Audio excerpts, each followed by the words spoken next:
If you like the story, you can support the author on Patreon. Link is in the description. Chapter 1, Chapter I, Death. As I lay down on my deathbed, surrounded by my family, I look back at all I have experienced through my 115 years of life. Born in a village in a barely functioning family, went through school, college, found a job, a wife, had kids, grandkids, and even great-grandkids. It all sounds idyllic, a life well lived. By all accounts I have succeeded as a human being and lived to a truly venerable age and left a long legacy. But it all felt empty, the world always seemed a bit wrong, like something was lacking in it, everything was tasteless and colorless. Now I am not saying it was unbearable, but the feeling was always there in the back of my head, ruining my enjoyment of most things.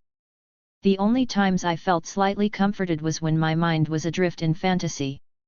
But I was no little bitch, so I lived my life, worked my ass off, made a family and grew old, as was good and proper, until one day, finally I felt my time had come.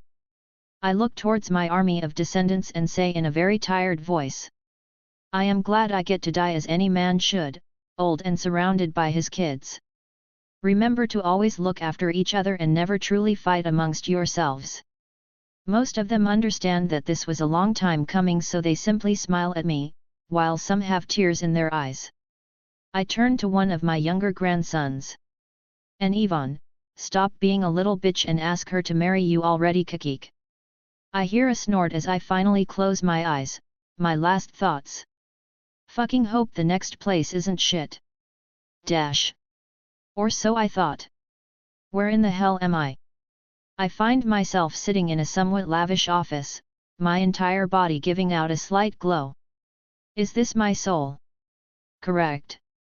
My eyes snap to the old man in front of me, but my gut tells me this is far more than a mere man. Correct again, you old fart. Ass. I think as I chuckle. While the entity replies in kind. Oh, thank fuck you aren't groveling and sputtering praises, I hate it when they do that. Well, I am quite dead, so not much to fear. Yes, not here anyway. Oh boy, is this what I think it is. You catch on pretty quickly, no wonder though, considering your only real interest in life. Okay, hit me with it. Basically, souls, when they die, are given a choice, answered automatically by the essence of the soul itself. If there is a wish to rest, the soul is given rest. In your case, however, your entire being practically screams you want to live once more, so that is what you are getting. And before you ask, yes, this is possible to do for the immense number of souls of the people dying each moment, because existence is infinite, and I mean that very literally. Now I am going to skip the lengthy explanation and simply tell you that since your soul is stronger than most, you are going to keep some of your memories, but most importantly your life experience. And considering where you are going and your own desires, I will give you a good boost to your magic talents. Fuck yes. Quite. Speaking of where you are going, you are getting sent to a younger multiverse, to the land of Tamriel, Skyrim specifically. Considering where I could end up, one of my favorite worlds is great. Indeed, I wonder how you would survive in something like a basic slice of life, haha. I'd just end it then and there. I lived one boring ass life, I don't want another. Well, it's a good thing you aren't going there then. Back to the land of race wars, you aren't going to be dragonborn. Akadosh will always choose a soul native to his domain for that role. Understandable, at least I won't have the responsibility to save the world, even if I may help out. It's good you understand. I do however have another offer for you though. Sure, I'll hear it. Since it's a young multiverse and your goals are inevitably going to guide you to pursuing immortality and dimensional travel. Yes, I can discern that without you telling me. I am willing to offer what you know as a system. Oh boy. Before you start screeching about cringe-ass gamers, it will be essentially a status screen with a quest tab that will give you balanced rewards, no inventory as you can solve that quickly enough with magic, and you can unlock some functions when you reach the appropriate skill with magic or when you complete a very important quest. Fair, so why are you offering this? Basically, I would like you to form a group, or not, it is entirely your choice, and then perform some jobs for me. Since the multiverse is rather young, I will need some agents to help keep it on track so it can develop properly. I guess I'll have to speed up that magic research then. Oh, no worries, you can take 1,000 years and I wouldn't mind. Now since I can already see you accept, I will add a bit of spice to any backstory you choose. Don't worry, it will all be mostly beneficial. Cool, I'll be a young Dunmer orphan whose parents died in the Great War. They were mages and left me with at least a basic education, both mundane and magical. I also don't want to spend too long pretending to be a child. Awaken my memory when I am at least a teenager. Also, when am I starting? That is very doable. You will be starting about 5 years before the events of the game. Now if that is all, I would like to send you on your way. I never did ask. Who are you anyway? Call me Robert. He says with a wink, and my consciousness fades. Chapter 2, Getting One's Bearings. Hey you are finally awake. Oh, fuck off. System initiated, welcome host. Okay, guess I'll check if I am safe before playing with the system. I find myself on the side of a cobbled road descending a mountain leading into a valley northwards. It seems to be dawn. I am sitting alone in front of a campfire holding a bottle of mead. Behind me is a small tent, and to my side is a sack filled with what I presume are all my things. There is a puddle of clear water next to me, so I use it as an improvised mirror. When I look at it, what greets me is red eyes, a sharp face, shoulder-length black hair and grey skin. It feels weird not being human anymore, but I will get used to it. I appear to be around 185 cm tall, which is quite a bit considering I am a teen. Not noticing any threat around my campsite, I finally focus back on my system. Start memory integration. Aw, fuck, that hurts. I shout, suddenly clutching my head. A small part of me notes that my voice is a bit gravelly for someone my age. I guess all that ash fucks one up on a genetic level. Hey. Okay, so as I requested, I am an orphan from the Imperial City. My parents moved there after the Red Year and both served in the Legion for almost 2 centuries. My father became a legate, while my mother retired. During the Great War, my father suffered many long-term injuries and was also forced to retire. They had me in 4180 and I grew up in relative luxury, attended the local school and was taught some beginner magic by my father. Both my parents were killed in 4196 during an incident with a Thalmor agent while they were having a walk around the city. The entire incident was covered up by the Empire, and disgusted by this I left for Skyrim, intending to join the college there so I can get as far away from all of the bullshit. Anyway, I'll sort through the details later, as I should find civilization instead of sitting here brooding about memories I don't even feel connected to. Menu. Status: Quests, Skills, Memory Integration. Status: Dagoth Revine. Age: 16. Race: Dunmer. Sign: Mage. Average adult score is 10. STR: 7 Dex, 9 VIT, 7 Mind, 15 Mag, 120. Oh boy, he did say he would spice it up, but I guess I underestimated just how spicy it will be. Oh well, time to teach the mongrel dogs of Skyrim how they cannot be racists shits to a god. Or well, the descendant of one anyway. Yes, you heard it right, I am indeed the grandson of Big Daddy Dagoth, the one and only god of the Dunmer. Better not show myself before Azura's statue. Filing that absolute clusterfuck awaiting to blow in my face for later, I called out the Skills tab. Skills only represent your abilities and do not enhance them. The values are Basic, Novice, Apprentice, Adept, Expert, Master. Magic skills: Destruction Novice, Flames. Alteration Novice, Oak Flesh, Minor Telekinesis. Restoration Novice, Heal, Self, Heal, Other. Alchemy Novice. Enchantment Basic. Warrior skills: Sword Fighting Basic. Traits: Fire Blood, 50% fire resistance, 20% fire damage. Blood of Dagoth, grants the Third Eye trait and a prolonged lifespan. Third Eye, a metaphysical eye with which you can pressure magica. So I know enough magic not to die to a wolf and enough swordsmanship to use a blade as one instead of as a hammer, and looks like being a Dagoth does have its benefits. With alchemy I can earn a bit of money selling cold medicine on the way. It should help me reach Winterhold. Opening the sack, I find my magic notes. with some spells I was researching, 150 septims, a basic alchemy kit and an iron saber. The simple robe I am wearing is all the clothing I brought along with good leather boots. Looking at the map I have folded in my notes, I find that I am about half a day's walk from Helgen. Quest added, reach Helgen today. Reward, an opportunity for free lodging. I guess that is what he meant when he said balanced rewards. Oh well, off I go then. After I pack all of this up. Some hours later, Revine can be seen absent-mindedly picking flowers while walking along the road. At least I don't have to eat them, since most people actually write down recipes these days. This continues for some time when suddenly he hears a girlish scream not far in front of him. Well, I am going that way no matter what is there, so I might as well give it a look. Soon he spots a Nord girl running away from a wolf, just barely managing not to get mauled as she notices him. Quickly forming a plan, he shouts to her while pulling out his saber. Run towards me, and when you get close, jump to the side. Catching a glimpse of Hope, she listens immediately, and in seconds she is a half a dozen meters in front of him. Now!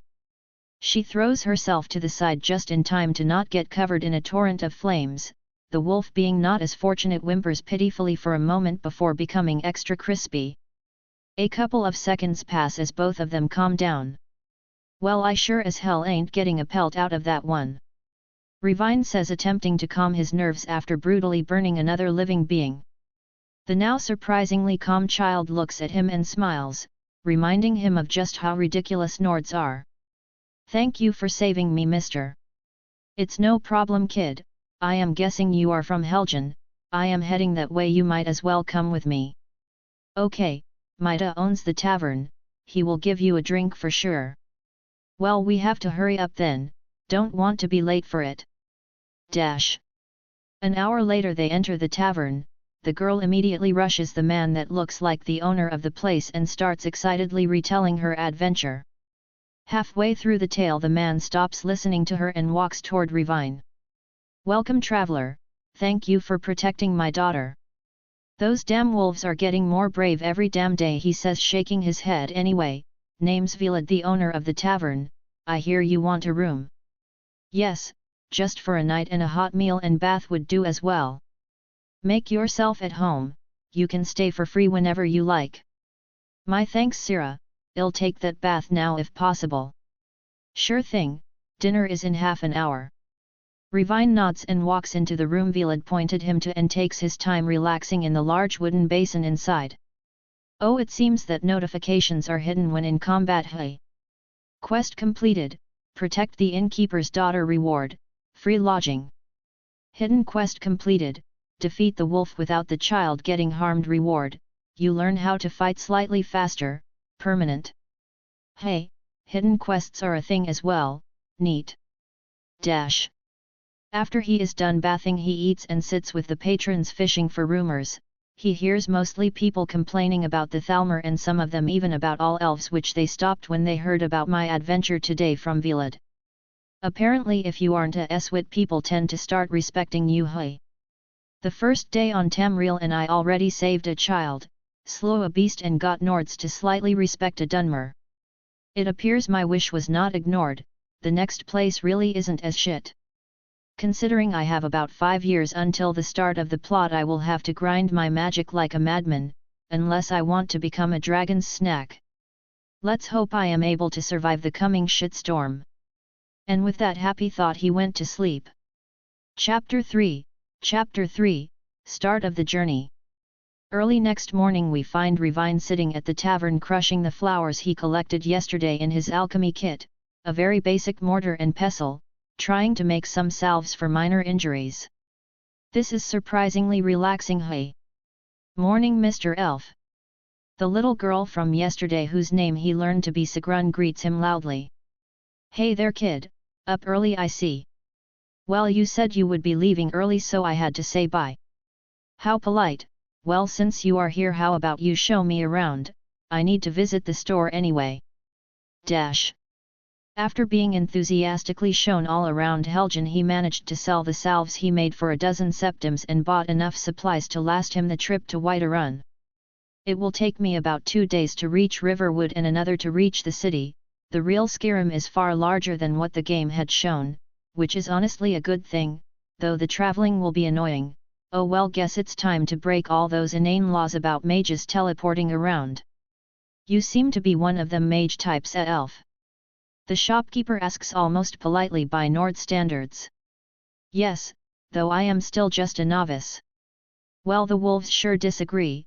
Anyway, I got an interesting little ring some time back from my supplier, said it helps mages cast more spells or something. Let me take a look.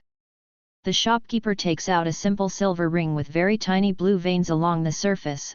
While he is not good enough to enchant items himself, he was taught how to identify them relatively quickly, and this appears to be a ring of magicka. A lesser one, yes, but still it would help him for a long time, considering he is not limited to only one like in the game. How much? Well, considering that you aren't an ass like your western cousins, I'd be willing to part with it for 100 septims. Hey, that is a surprisingly fair price, who would have guessed? Sure, I'll take it. Not even going to barter at. Well, the price is fair, so there is no need. The man smiles, seeming pleasantly surprised. He puts the ring on and gives him the money. Immediately he feels his magicka rise by about 15, which is a pretty decent increase. Thank you for this, might save my life. Sure thing, safe travels. He waves to him as he leaves back to the tavern. Soon after saying his goodbyes, he leaves through the gate and starts walking down the road towards Riverwood. The first day goes relatively peacefully. The only interruption is another wolf, becoming well done in record speed. He spends his resting time learning the next level of his pyromantic spells, specifically the firebolt, which is far more complex than simply channeling magicka through your hand and setting it on fire. It requires the magicka to be condensed and sufficiently heavy, for a lack of a better word, to be launched in a straight line. Surprisingly, as one advances through the ranks, all spells seem to retain their relevance, with flames becoming thicker, firebolts curving and fireballs exploding far more violently. At least that is what the notes he took from his father's journal say. I always did think that the spell system was far too rigid in the game. The morning of the second day he finds himself walking next to a small forest between the road and the nearby river. The one leading into the big-ass lake north of Falkreath, if I remember right. When he hears two men speaking in a brash tone just beyond the trees. What are we going to do to that Breton bitch? She froze Thorold's foot off. What do you mean, what are we going to do? She might be slightly young, but we can have some fun before we off her. Keek. I dunno, man, seems kinda wrong to me. Well then you shouldn't have offed that dickhead in Whiterun and you wouldn't be here. Fuck you, man, I didn't run away, so I get my rocks off. More for me then, you little pussy. The slightly more honorable bandit huffs and walks off. Revine, hearing this, gets properly pissed off, as any self-respecting man should in this situation, and starts sneaking behind the little shit that suggested something so vile. Thankfully he is dressed very light and had the good sense to leave his travel supplies behind on the road. The bandit doesn't take notice until it is far too late and the blade of a saber is stabbed through his neck. He gurgles and tries to struggle, but a magic-empowered grey hand that seems covered in wood covers his mouth and stops him from alerting his buddies. I just killed a man, but honestly if I had to choose who my first kill would be, it is definitely this shit stain. Leaving the body for later looting, as he isn't a damn swit, he continues stalking toward the tents he noticed a bit further in the forest. The other bandit he overheard appears to be thinking hard about his life choices, but unfortunately for him, looking at the ground absent-mindedly is of no help for seeing a dark elf swinging for his neck. Overestimating the quality of his saber and the strength given by oak flesh, Revine is surprised when, while mortally wounding the bandit, it is still not enough for an insta-kill. The man lets out a pitiful wail, alerting the only remaining bandit, who comes out of the camp holding a dark-haired, amber-eyed Breton teen with a knife to her throat. Hold up, is that fucking Morrigan? You fucking elf shit. Drop the sword right now or the girl gets it. Thinking quickly and remembering he didn't use any visible magic, he sighs and drops the saber, spreading his hands to his sides. The bandit, thinking his plan worked, tosses the girl to the side and starts running towards him, ready to end him with his knife. Unfortunately for him, in his excitement he seems to have forgot that the girl he just tossed is a mage, getting his entire back covered in frostbite within seconds. Seeing this opportunity, Revine shoots the most powerful wave of fire he can, and the bandit is turned into a charred spot on the ground. Picking up his saber, he approaches the girl slowly. She eyes him suspiciously but doesn't react. He raises his hand in a show of assurance and asks, "Is there any more of these Enwas around?" The girl is silent and simply shakes her head. Sigh, "Okay, good," and he promptly turns and starts retching, realizing he just burned a man alive. About a minute later he gets himself together and looks at the girl, whose face shows an expression of curiosity, almost as if confused by his reaction. "Fucking kids shouldn't consider this normal. What are you doing in the forest anyway?" he asks her. She looks at him for a minute and says, "I ran away from my mother's camp, and ran into these fools. If they didn't surround me I could have taken them." "Ah yes, because shooting Nords with frost magic is a great damn idea." She looks offended and huffs, "Well, sorry mister, I was born inside of a fucking volcano, but not all of us can simply burn everything without tiring out immediately." Fair, fair, anyway why did you run off?" "My mother wanted to sacrifice me to become a hag raven," she says in a deadpan voice. "Well fuck. She seems to be a mage and has nowhere to go, might as well." "Well, I am traveling towards Winterhold to join the College of Mages there. It's pretty far away, but it should be safe from any persecution you might face if anyone finds out your origins." She thinks about it for a bit and nods, but looks at me with suspicion. "While 'tis the best option I have, I won't let myself be turned into one of your fetchers, elf. I will be watching you." He looks at her gobsmacked, starts laughing and asks in a deadpan voice, "I am fairly certain you aren't Argonian." Shaking his head, he heads back toward the first bandit he offed. A silence follows for a good minute before Revine shrugs and says, "Well, I am looting the shit out of this place and will leave for Riverwood soon. You can stay here and be suspicious, or we can get moving." She narrows her eyes but soon starts packing things up. The bandits are, as expected, poor as shit. All he manages to dig up are 50 septims, 2 daggers and a sword, all iron. One of the bandits has a silver ring, so he takes that as well. "What is your name anyway?" "Mine is Revine." The young woman stops her scrounging and packing for a second before continuing and saying, "Morrigan." "Fucking knew it." "Well, Morrigan, we have quite some daylight left, so we might as well start walking." "Yes, I wouldn't want to smell these fools for a second longer." "Well, make sure to wash your tent then." "Ugh, can we swap?" she asks, almost pleading. "Nope," he says, popping the pea. And now followed by the grumbling, which he sets off towards Riverwood. Creator's thoughts. I think I did the fight pretty okay, but do tell how you found it. Chapter 4, Windhelm. They arrived to Riverwood late afternoon. The village looked like it held about 200 residents and was far more spread out as one would expect of the time period.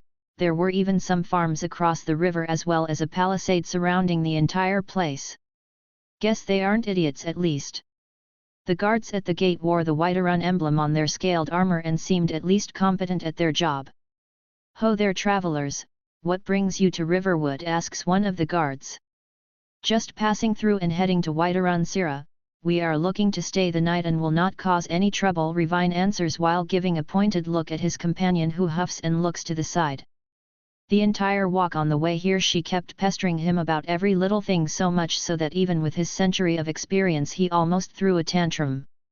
"Should be no problem, you aren't merchants, so there is no toll, just keep your nose clear and we'll be good." Of course he nods and heads inside. The inner village looks surprisingly clean and children are running around the place causing all manner of havoc. Shame what the war will do to this entire place. I may be able to kill the shit out of Ulfric before he starts his whole re-quest, but he would just be replaced by someone who doesn't even pretend to have principles, and I am under no illusion I can stop a bunch of belligerent Nords from smashing skulls. They continue inside and find a general store. Revine manages to sell off his loot for some 50 septims and buys a bit of padded armor for his chest, as being stabbed is cringe. His companion buys a simple but still quality dark grey robe so she doesn't stand out too much. the price of which irritates her elf companion quite a bit. He notices a golden claw in the corner of the room but decides not to open that can of worms right now. While he might be able to slowly and methodically clear the nearby barrow, it is far too risky and he cannot be sure it is just as dangerous as in the game and not far more. There could be a damn dragon priest inside and he isn't Narivar who can just chim his way out of death. They enter the sleeping giant and receiving many suspicious glances from the patrons, while the owner looks at him with some interest, almost as if she recognizes him. Of course Delphine would have at least an idea about me. My father was a fucking Terminator at the Battle of the Red Ring. He ignores her gaze and sits down across his companion. So how are you liking civilization so far, not missing your bone-covered friends? She huffs. Why would I miss those fools, and besides these ones aren't any better. Well, at least they don't sleep in caves covered barely functioning clothing and more importantly don't serve a bunch of cannibalistic witches. Yes, the lack of caves is indeed a good change. They are interrupted by the bartender or whatever you would call one in this time period, Ogner if he remembers correctly. They order their food, a good stew and something to drink while also reserving a 2-bed room. They continue discussing the difference between the Nords and Forsworn for some time until they are joined by a somewhat lanky orc. Evenin' you two, can I have a seat? Sure, the elf answers before his companion can give her expectedly scathing answer. Thanks. He takes a seat next to him and asks, you two heading out to Whiterun I hear? It appears that word spreads fast. Yes, we are going to Whiterun and then towards Windhelm. What is it to you? Well, I am also going that way and thought you might use some company. I may not look it but I am a beast with a spear. Oh, and name's Durik by the way, Durik Gro Barg. Revine, and the annoyed one is Morrigan. I wouldn't mind the company honestly, there are far too many bandits in this land, or well in any land after the war. True, you can't ever be too safe, so I am guessing you two are going to Winterhold after Windhelm. You seem the type. Revine's eye twitches. Do only mages wear robes these days? We could be priests, damn it. Yes, we are. Both of us, while somewhat skilled in the arts of magic, are still novices at best. I am also planning to get some sword training in Whiterun if I can. Never know when it's just better to lop of your enemy's head instead of complicating it. You aren't wrong. Anyway, I am traveling Skyrim to learn how to become a true warrior. Now I am just a whelp, but one day I'll become the greatest of these lands. You sure don't aim low, hey? Ah yes, the greatest dead warrior indeed. Morrigan snarks, but surprisingly the orc is not offended and merely smiles. And that is the best part, no one believes me, so it will be so much better when I show them my might. They continue chatting into the night, and later split up to sleep. The morning is a bit rainy, but thankfully their clothes are made for travel, with Durik wearing a thick leather cloak over his iron chest plate, while the robes of the mages are equipped with a hood. Their walk passes without incident and soon they are greeted by the tall walls of Whiterun. Much like Rywerwood, the city itself is far larger than the game had shown. The districts are about 10 times as large and populous, at least from what Revine can guess, and the walls themselves are surrounded by a great sprawl of buildings, likely making up their own district. They quickly find some cheap lodgings in the outskirts and get ready to explore the city. The morning is far brighter than the last one, so they get up early. The gate guard lets them in with no fuss. This is the most visited city in Skyrim after Solitude after all. They quickly visit the local shops, selling some salves and ingredients they picked up on the way and buying some bracers for Revine and a simple staff for Morrigan that helps channel weaker spells. This sets them back some money and they find that they still need more for their trip. It would after all not be useful for anyone if they reached Winterhold lacking their limbs. They quickly find a notice board near the tavern sitting in the center of the Wind District. Most of the things are simple menial labor and the like, but there is one bandit hunting quest. The nearby mountainside cave has been taken over by some bloke calling himself Iron Hand and they are terrorizing the local farms and have even robbed a trader some days back. The reward is pretty large, a bit less than 200s each, and should let them get some decent upgrades, but the number of the bandits is said to be a dozen. Well, we could try and sneak up on some of them, thin the herd so to say, Revine thinks out loud.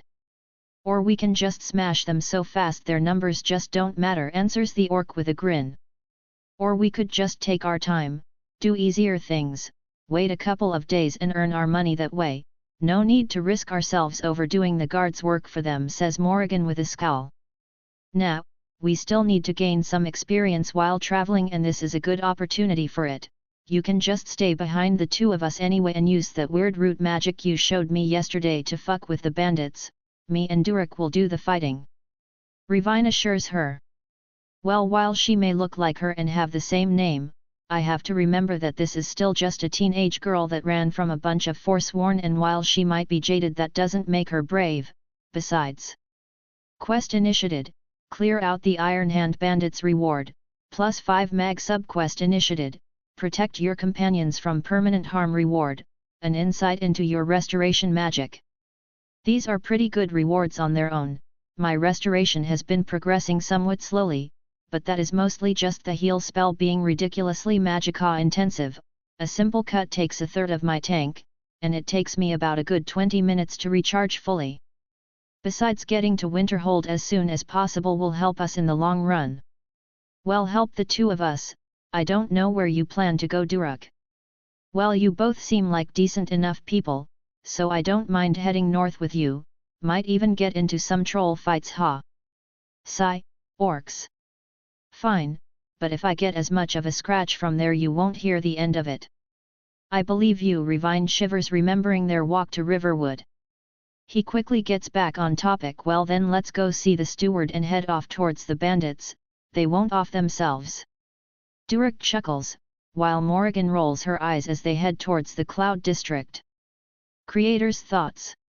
I will be changing the system for the next chapter and adding a percentage progress to all skills, as just the mastery levels don't feel like they show enough. Chapter 5, Chapter V, Bandits. The talk with the steward goes relatively quickly.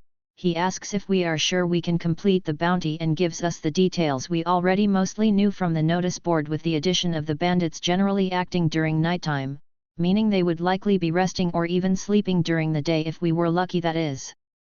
Before heading out, Revine visits the famously annoying court wizard of Whiterun Farengar, but he is surprised when the man simply asks, "How can I help you, young mage?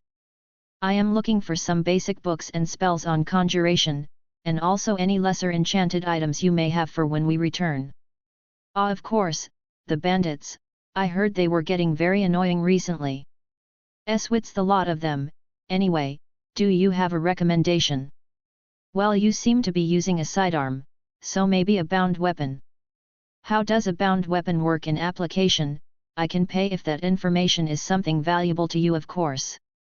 "No need, it is a rather basic spell when starting out.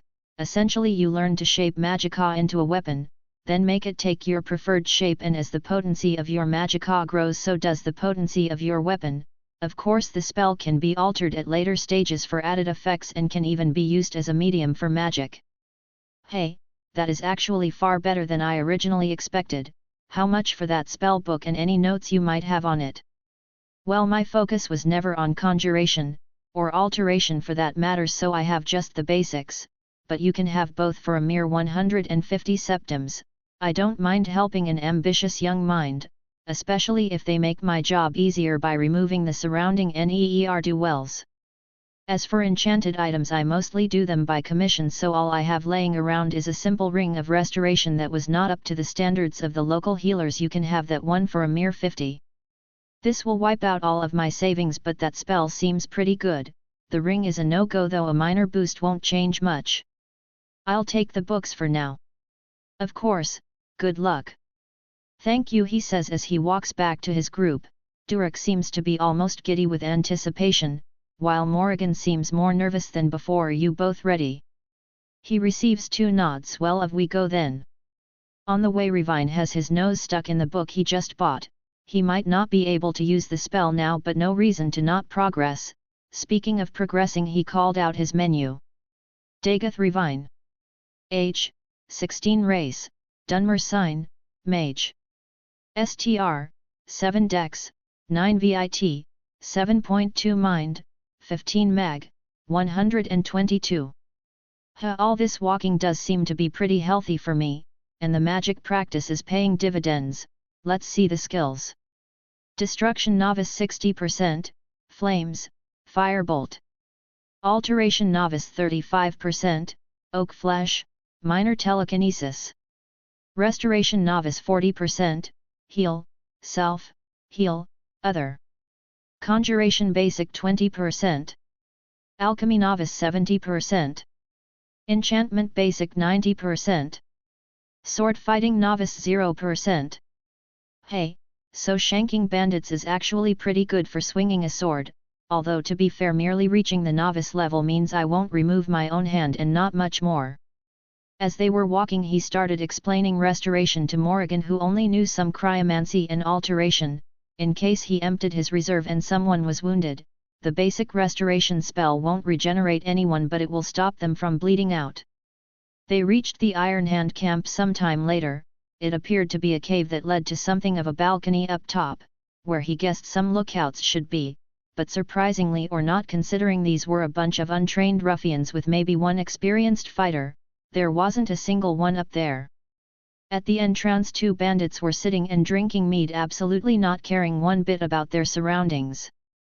The 3 adventurers made a quick plan and started sneaking towards them. Unfortunately Durek accidentally banged his spear on a nearby pot and startled the guards, who reached for their weapons as fast as they could, but Revine, already suspecting that a heavily armored orc wasn't the sneaky type, was already launching a firebolt at one of them. The impact caused a small explosion to happen on the man's face, making it resemble a crushed watermelon. The second guard, now scared shitless, was too slow to react to the armored orc ramming a spear into his throat with surprising strength. "Whew, thank fuck there weren't more of them here, or that could have gone badly. We killed them easily, didn't we though?" asked a confused orc, now cleaning his weapon with his sleeve. "Well yes, but imagine if they called the entire camp, we would be fucked."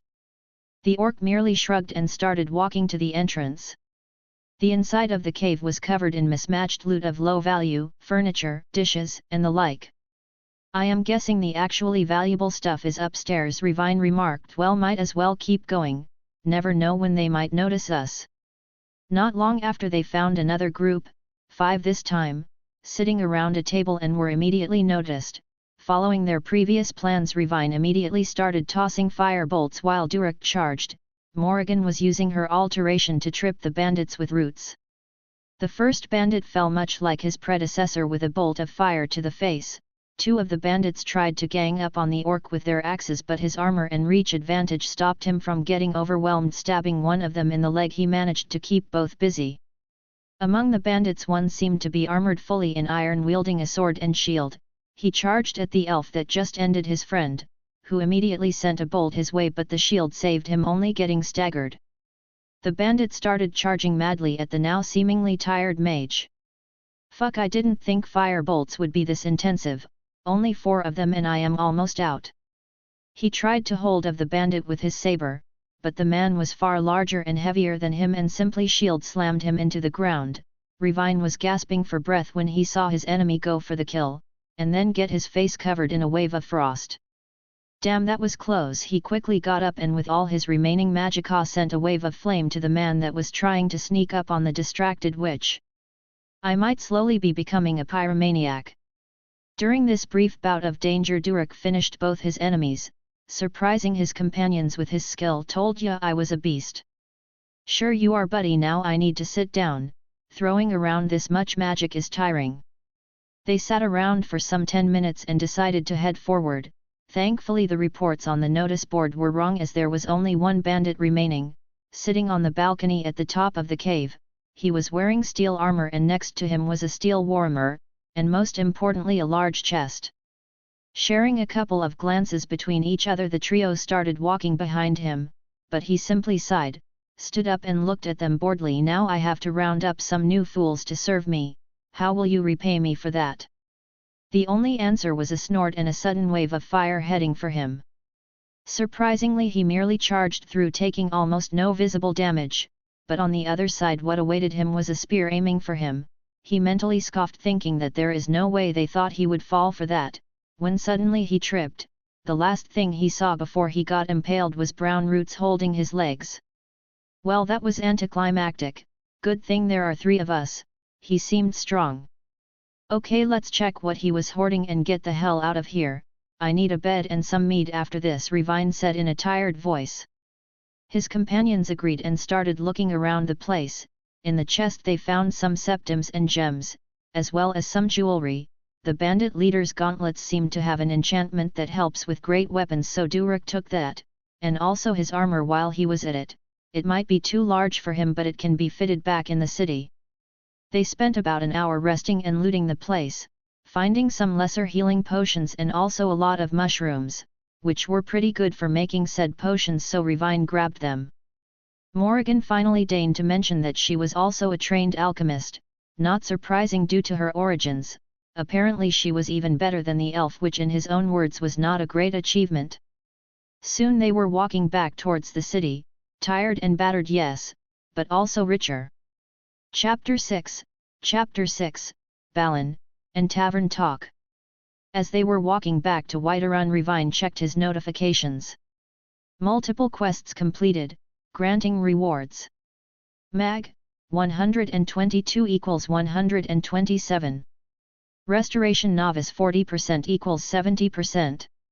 He suddenly felt a slight bit more heavy in a metaphysical sense, and his restoration spells seemed like they were simpler than before. So this is how it works, he thought as they reached the gate. You got those shits at? The gate guard asks. They shattered in front of my spear, just as Malakath intended, says a very excited orc. His two companions though seemed much less enthusiastic after hours of walking and fighting. I don't know about Malakath, but I sure do appreciate you taking care of them. Go on in, the Jarl will likely want to speak with you. They enter the city and start cursing the fact that they have to climb again. Well, at least the mages do. Durak seems so happy with his victory that he doesn't even notice the trip until they are already at the doors of the palace. They walk up to the throne where the Jarl seems to be shouting at a sleazy dark-skinned man who is cowering like a dog. And get the fuck out of my palace, Nazim, I swear to the gods the next time you run your damn mouth ill. Calm down, my Jarl. I think he got the message. The steward, Avinici, if Revine's memory was correct, tries to defuse the situation. Fine, get out, now. The Jarl huffs and sits back down. Nazim scampers off with surprising speed, not even noticing the three new arrivals, who then proceed to stand before the Jarl. The man, the myth, the legend, Jarl Balin himself. Revine thinks to himself as he starts speaking. Greetings, my Jarl. We would like to report that the Iron Hand bandits have been cleared out, although whoever informed you of the numbers was wrong, since there was just over half of it there. This was to be expected. There was another group of them that were caught by the sleazebags guards after you left. So I guess he came here to brag and went a bit too far, he thinks as the Jarl continues. No matter, the most important part is that the leader, Hajver, was slain, and from your Orcish friend's new gauntlets I can see that is the case. He nods toward Durak. Oh, so these are of some renown then? Yes, they belonged to the small Iron Hand clan of Whiterun, but the man you took them off was the last member and turned to banditry, so you can keep them without any worries. My thanks, chief, says Durak, smiling, thinking about all the things he can slay now. As for your reward, you will still be given the full amount. As I said, the leader was the most important. Also, I overheard you were heading towards Windhelm sometime soon. I have another request to make of you. They all shared a glance, and after some shrugs, Revine turned to Balgruaf. As long as we are capable of doing it, I don't see an issue with it. The Jarl nods towards Avinici, who gives them a letter. Afterwards he continues, I need this letter delivered to Jarl Ulfric Stormcloak, within a week at the latest. There will be a bonus added to your reward now, since I don't think you will be coming back very soon. Revine seems surprised by this and asks, why would you trust us so quickly? We are newcomers, and outlanders to you. The Jarl chuckles, it is not that important of a letter, and you have already shown your honor by slaying the bandits. Besides, if you cheat me you will not be welcome to Whiterun again, and I don't think you are stupid, he finishes a bit more darkly. Fair enough, we should reach Windhelm in 4 days if there are not too many complications. After the conversation with the Jarl, the trio excused themselves. Morrigan went out to get them a place at the inn. Durak went to get his new armor fitted and to sell of the bandits' weapons and armor he carried back, while Revine went to visit Farengar. Ah, you are back. I see that they were not enough to injure you. He gives a slight smile at this. One of them did rattle me a bit, but we came out on top. I still didn't learn the previous spell I got from you, but since we will be heading out for quite some time, I need some books on wards, enchanting and alchemy if you have them. I do, just a lesser ward and some recipe books, though the enchantment manuals are very pricey, he says to the elf, basically telling him that he cannot afford it. Sure, I'll take the first 2 then, and any notes on the wards if you have them. Of course. He starts rummaging through a chest in the corner of the room, and after sneezing from all the dust inside he comes back. Here you go, that will be 200 septims. Revine pays him and goes to find his companions. As they are eating in the tavern late in the evening, they strike up a conversation. So Morrigan, what are your plans when we get to the college? Revine asks while chewing on a sweet roll. I plan to get so powerful no one will bother me, of course, and rich too. Say what you will about living freely in the wilds, but after tasting the luxuries here I will need all the money I can get. She smiles with greed in her eyes. What have I created? Revine thinks with a slight building horror. He turns to his Orcish friend. What about you, Durik? What are your long-term goals beside beating the shit out of anyone and everyone? He asks with a smile. The orc's simple outlook is definitively starting to grow on him. Well then, I will beat the shit out of not mere everyone but everything. Just imagine what fun it will be to crush those pesky totally not goblin farmers and their master's toys, ha! A small, evil part of Revine told him, well, at least I will have someone to take the hits for me then, but he was mostly entertained by the orc's enthusiasm. What are your plans, Revine? All you ever mentioned was going to the college and nothing beyond that, Morrigan asks him. Well, it's pretty similar to yours in essence. Get powerful enough so that people prefer to leave me alone instead of trying to kill me for my ancestry, and also so I can explore the world without much issue. Your ancestry? Durik asks confused. I am pretty sure that the Nords don't dislike you that much. Morrigan merely hums along, waiting for the real explanation. Well, I never did fully introduce myself. Dagoth Revine of Morrowind's 6th house at your service. Durik merely looks confused while there is a hint of recognition in Morrigan's eyes. The 6th house is in the house of that madman that tried to usurp an entire province while attaining godhood and starting a massive war against the empire. Ah yes, dear old grandfather did get really high on that Lorcan juice, didn't he? Revine smiles wryly. Now she looks surprised. He actually had kids. I was certain he had a massive thing for Narivar. Revine actually laughs at this one. Oh yes, he did. His moon and star, I do believe he called him, but as any megalomaniac he wanted to leave a legacy just in case, which is funny because my father went on to become one of the best legionary legates in the war. The only reason he was never made general was his house. He must be rolling in the Red Mountain as we speak.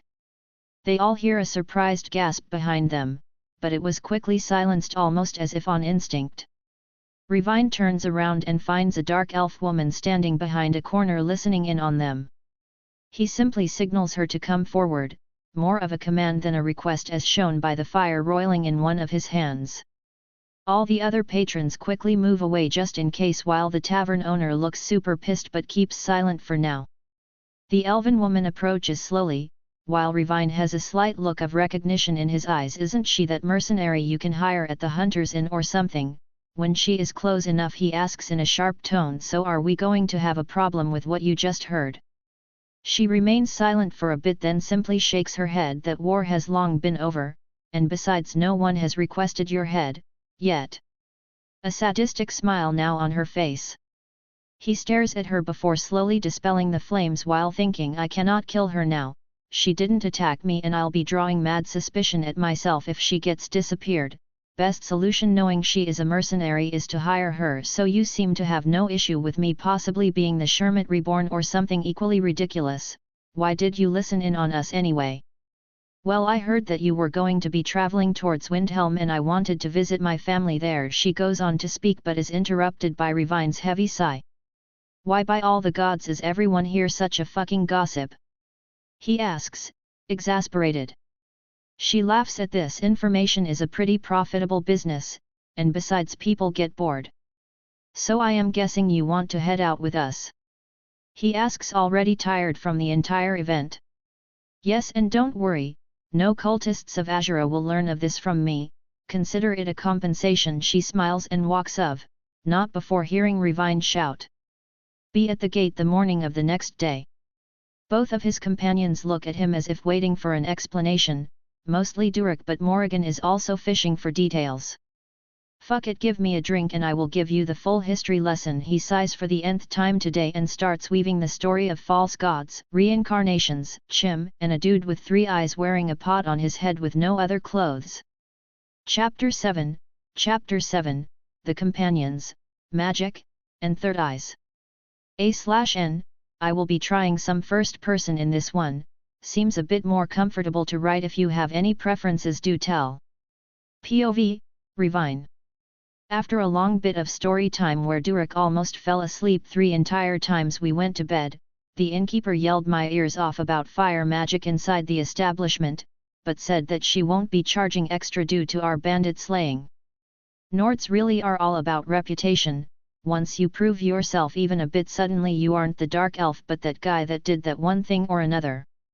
Considering that the memories of this life have been moving into my subconscious more and more, and the memories of my previous life are fading, the feeling of being honestly respected for your work is very refreshing when compared to the nest of vipers that is the Imperial City.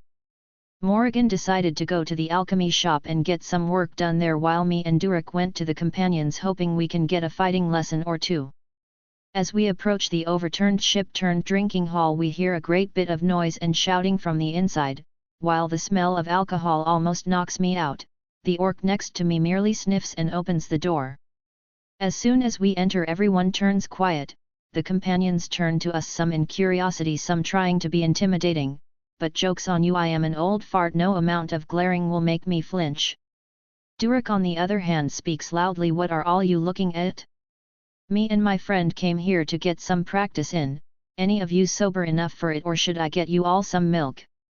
Seeing as the orc doesn't even give a shit about the atmosphere, most of them break into laughter. The bluntness of his request seems to fit the place perfectly. Fucking Nords, I swear to Dagoth. Soon we are approached by the infamous twins of companions and are led outside.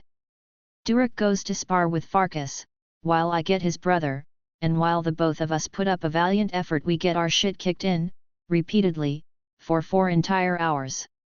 Although to be fair it is not all bad. Flaws are pointed out, wasted movements corrected, and a beginning of a style is formed. My orc friend naturally seems not to mind this one bit, in fact the madman seems to enjoy it. After our requested ass-hooping we pay for everyone's drinks, as they didn't even ask us for a fee for the training, and sit for them for a bit sharing stories.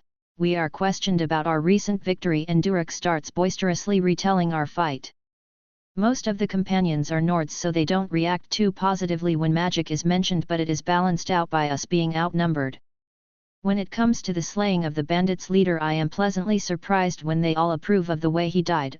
Apparently he was quite the coward, even if a skilled one, and many people were robbed and killed by his dishonest ways, at least in the words of the companions. There seem to be a couple of elves in the group, but they don't seem to hold too high a position, which is honestly to be expected. Now that I think about it, why do these thoughts even bother me? I wasn't even an elf for most of my existence. Food for thought. After the retelling, Durik decides to stay and continue fighting with anyone who wants to challenge him, while I head out back to the tavern to find a quiet corner and study a bit.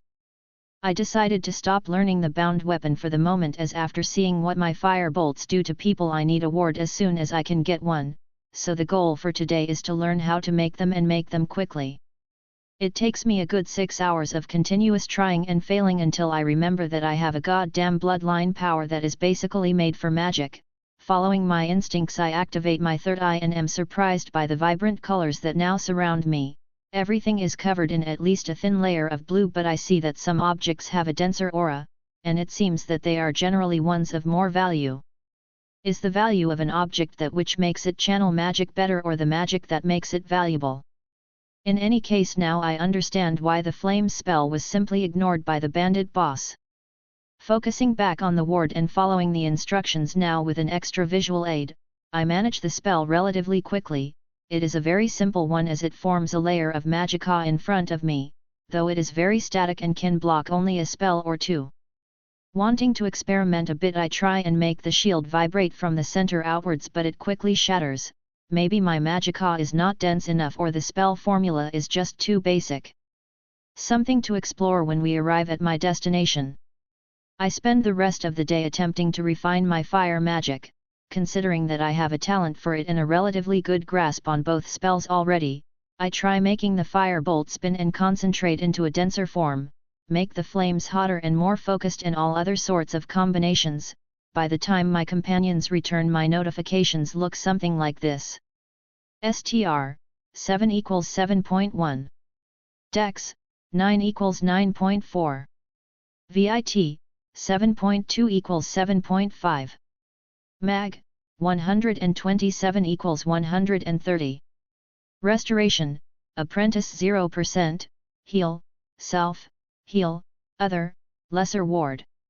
Destruction, Apprentice 5%, Searing Flames, Firebolt. Sword Fighting, Novice 20%. Yep, my Flames spell seems like it has become more potent, but also more costly. I can use the downgraded version when I am low anyway. My physical stats seem to be going up steadily. It's a good thing I get enough food every day or I would be perpetually tired.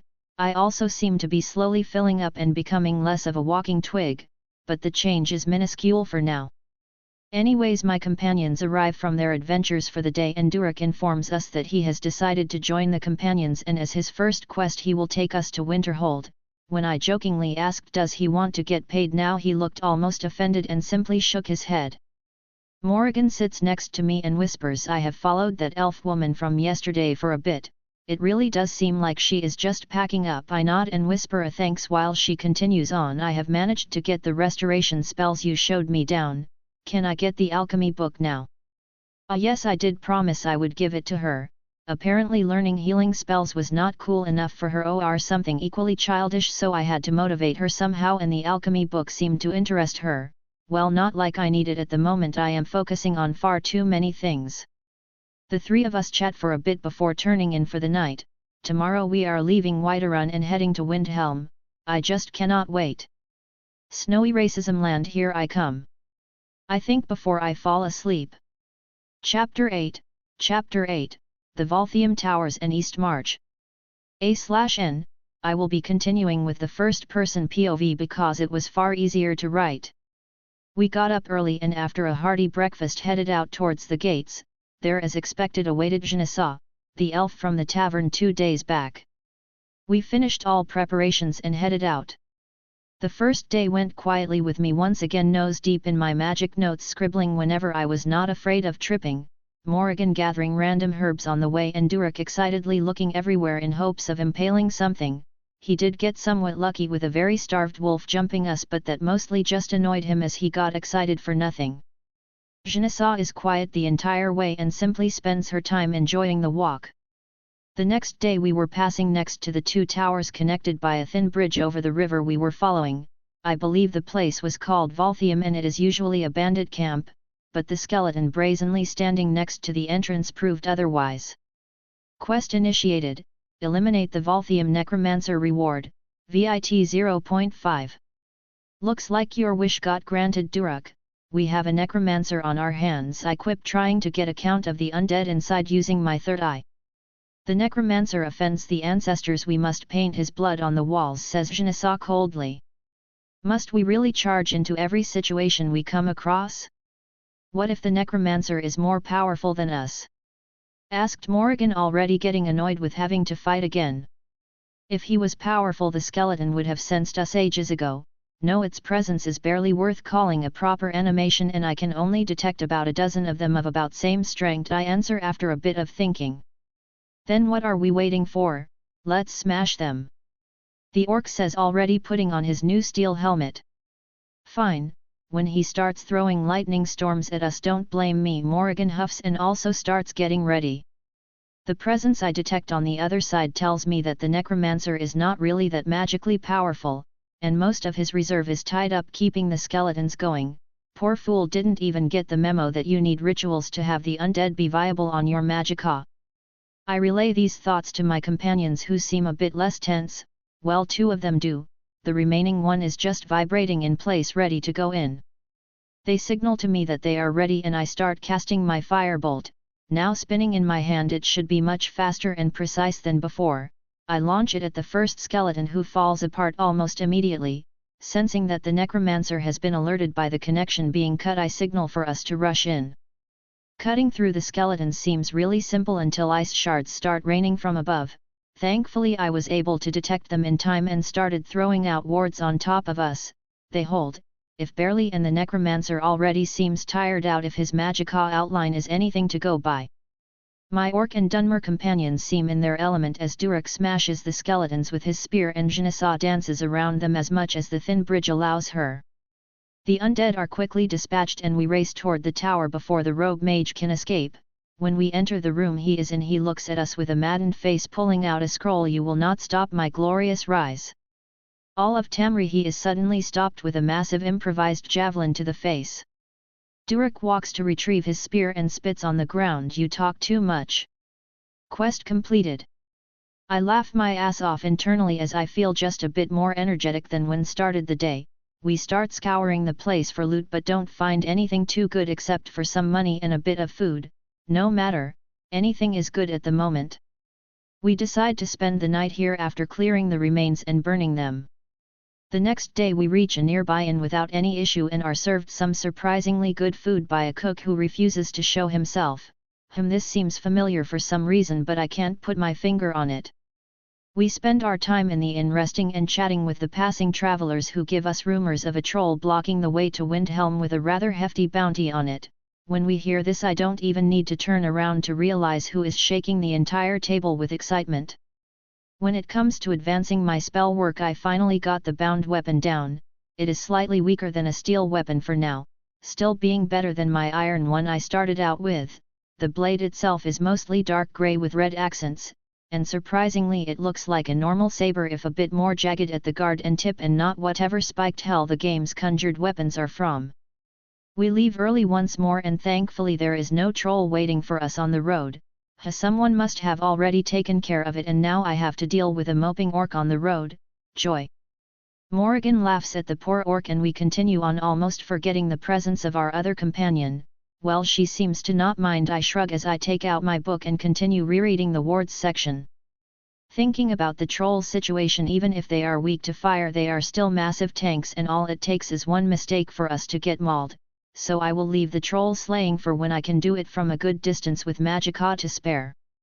At the gates of Windhelm we are greeted by disdainful looks of the guards.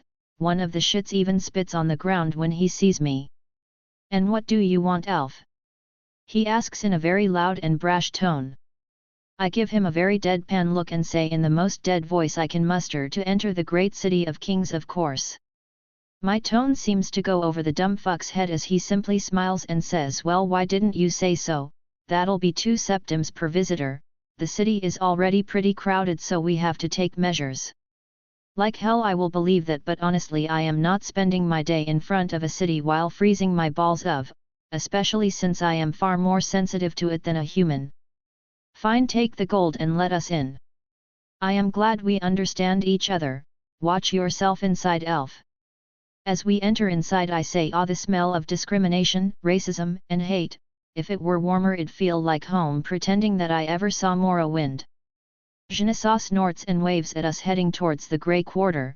Thankfully I already asked her how to navigate the place so I don't have to chase her now. "So what are we doing here anyway?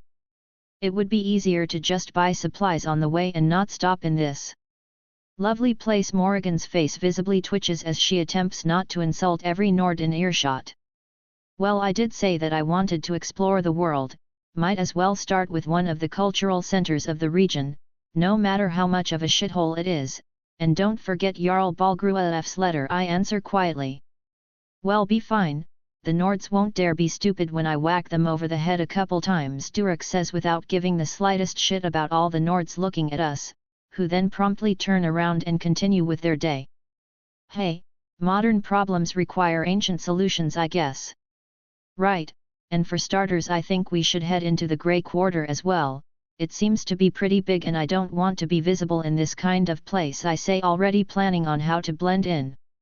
My companions agree and we head towards the east of the city. Meanwhile I check my progress. VIT, 7.5 equals 8. Mind, 15 equals 15.2. Mag 130 equals 133. Restoration Apprentice 10%. Destruction Apprentice 15%. Conjuration Novice 50%, Bound Saber, Steel. So using the third eye helps my mind get stronger, useful to know. I think as we enter the miserable slum known as the Grey Quarter. Chapter 9, The Grey Quarter and Obligations. As we walk the streets of the Grey Quarter I cannot help but wince in disgust as I see the squalor that my people live in. Yes, I now do consider them such as I appear to have finally become more refined the Dunmer than the unnamed old man from earth. The houses, if they can even be called that, are tiny and ramshackle, the children running around wear ragged clothes and the workers milling about the place all seem malnourished. Something in my blood boils at the sight.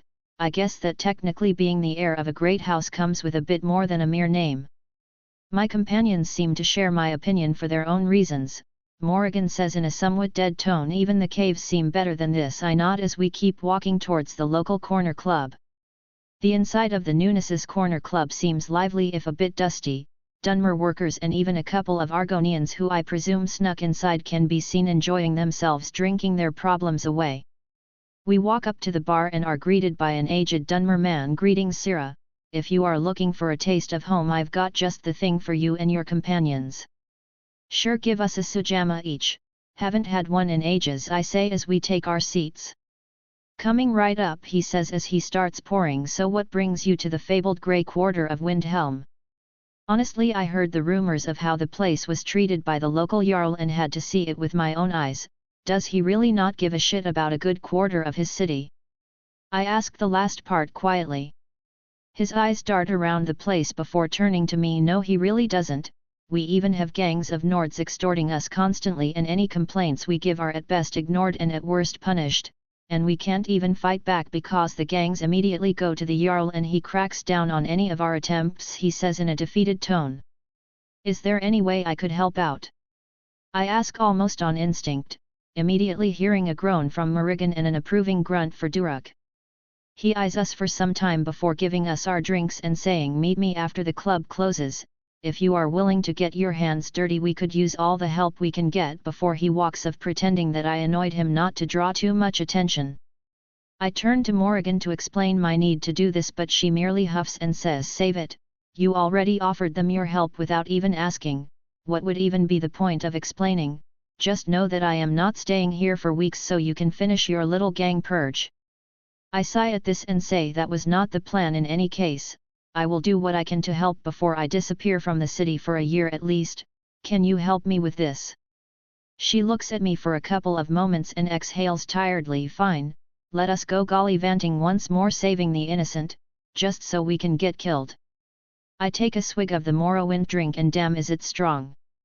I turn to Duruk, who has already finished his, and he merely nods to me wordlessly. I smile and go back to my drink, thinking of the shit I just got myself into.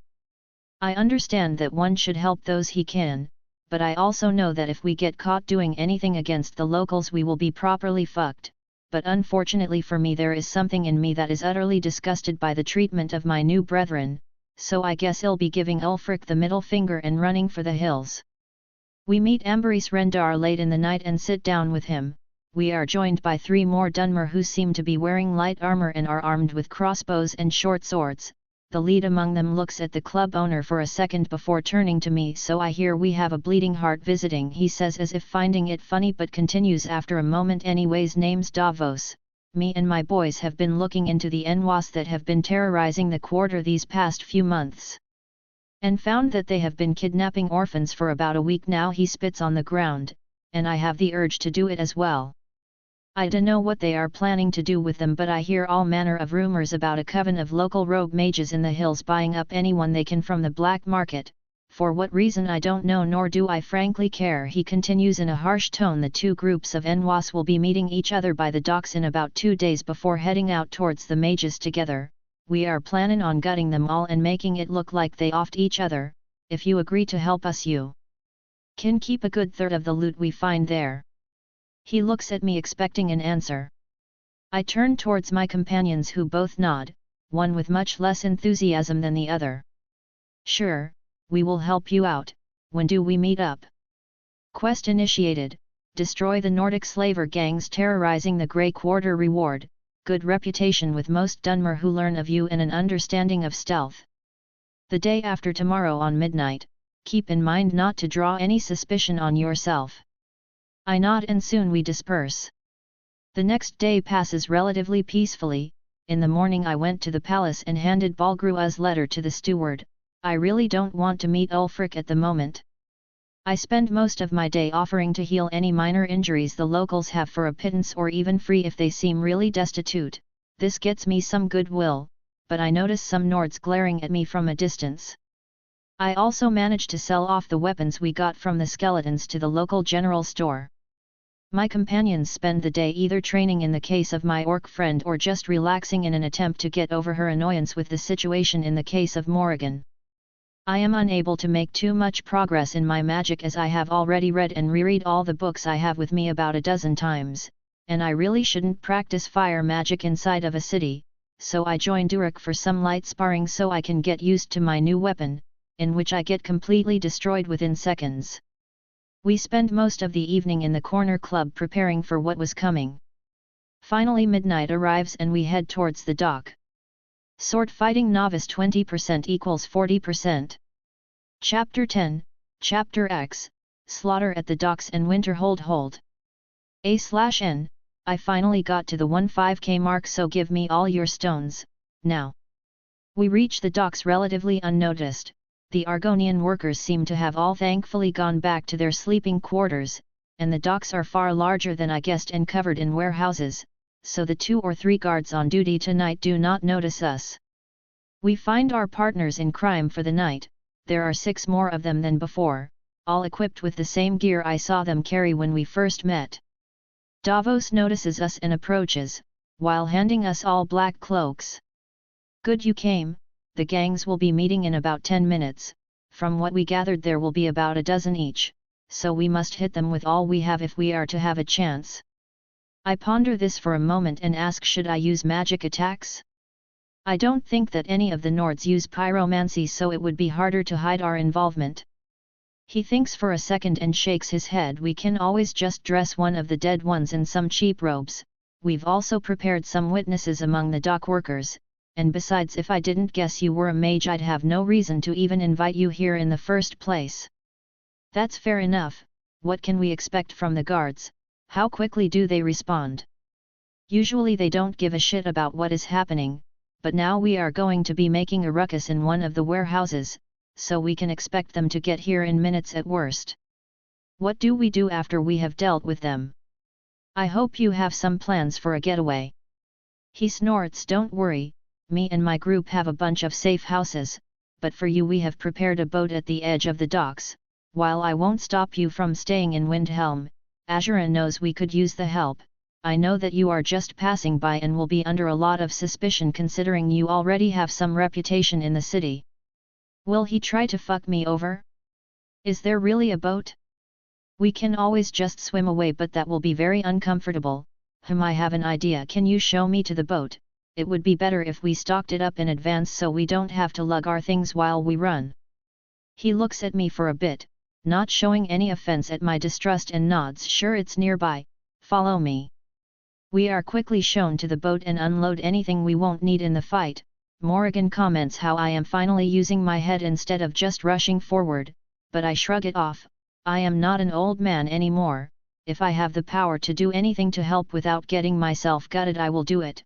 Besides, I came here for an adventure, and a god's damned adventure I will have. With me still deep in my thoughts, I don't notice when everyone tenses up. Durek shakes me awake and we get ready.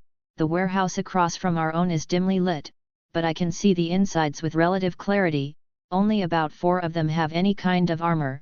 Most of them are carrying knives and some axes. It really is just a bunch of city gangers. Hey, a part of me is disappointed, but I won't complain. Their numbers are still going to be an issue.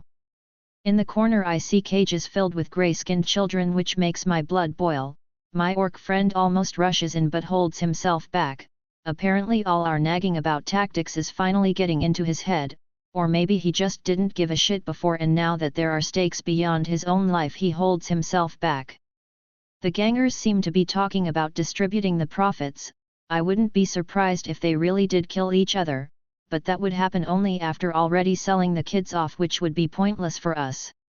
4 of the elven vigilantes sneak up the sides of the warehouse and set up at the windows, while the remaining 5, including Davos, I suddenly notice a familiar face among them and whisper, "Je ne sais what are you doing here?" She turns to me and amusedly says, "Well, I did say I was visiting family, just not what kind of family." She smiles as she readies her weapons. I shake my head as we continue our approach. We all set up and get ready. I start casting a spinning firebolt. Morrigan prepares her root traps and Durik positions himself for a charge, while our companions all aim their crossbows. At Davos' signal, all hell breaks loose. I immediately aim for one of the best equipped gangers, who seems to be the leader of one of them.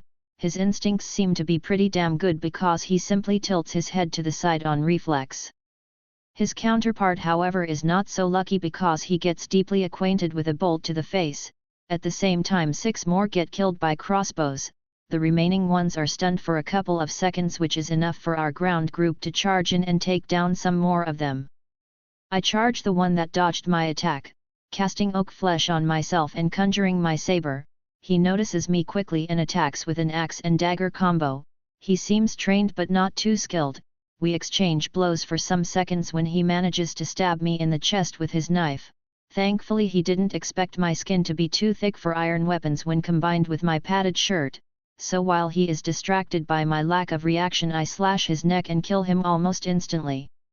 Another one rushes me from the side, but I quickly turn him to ash with a wave of searing flames. I turn around and see that most of the gangers are already dead, or dying, with only one of us having taken heavier injuries. The fighting continues around me as I go to heal him, to at least give him enough time not to bleed out.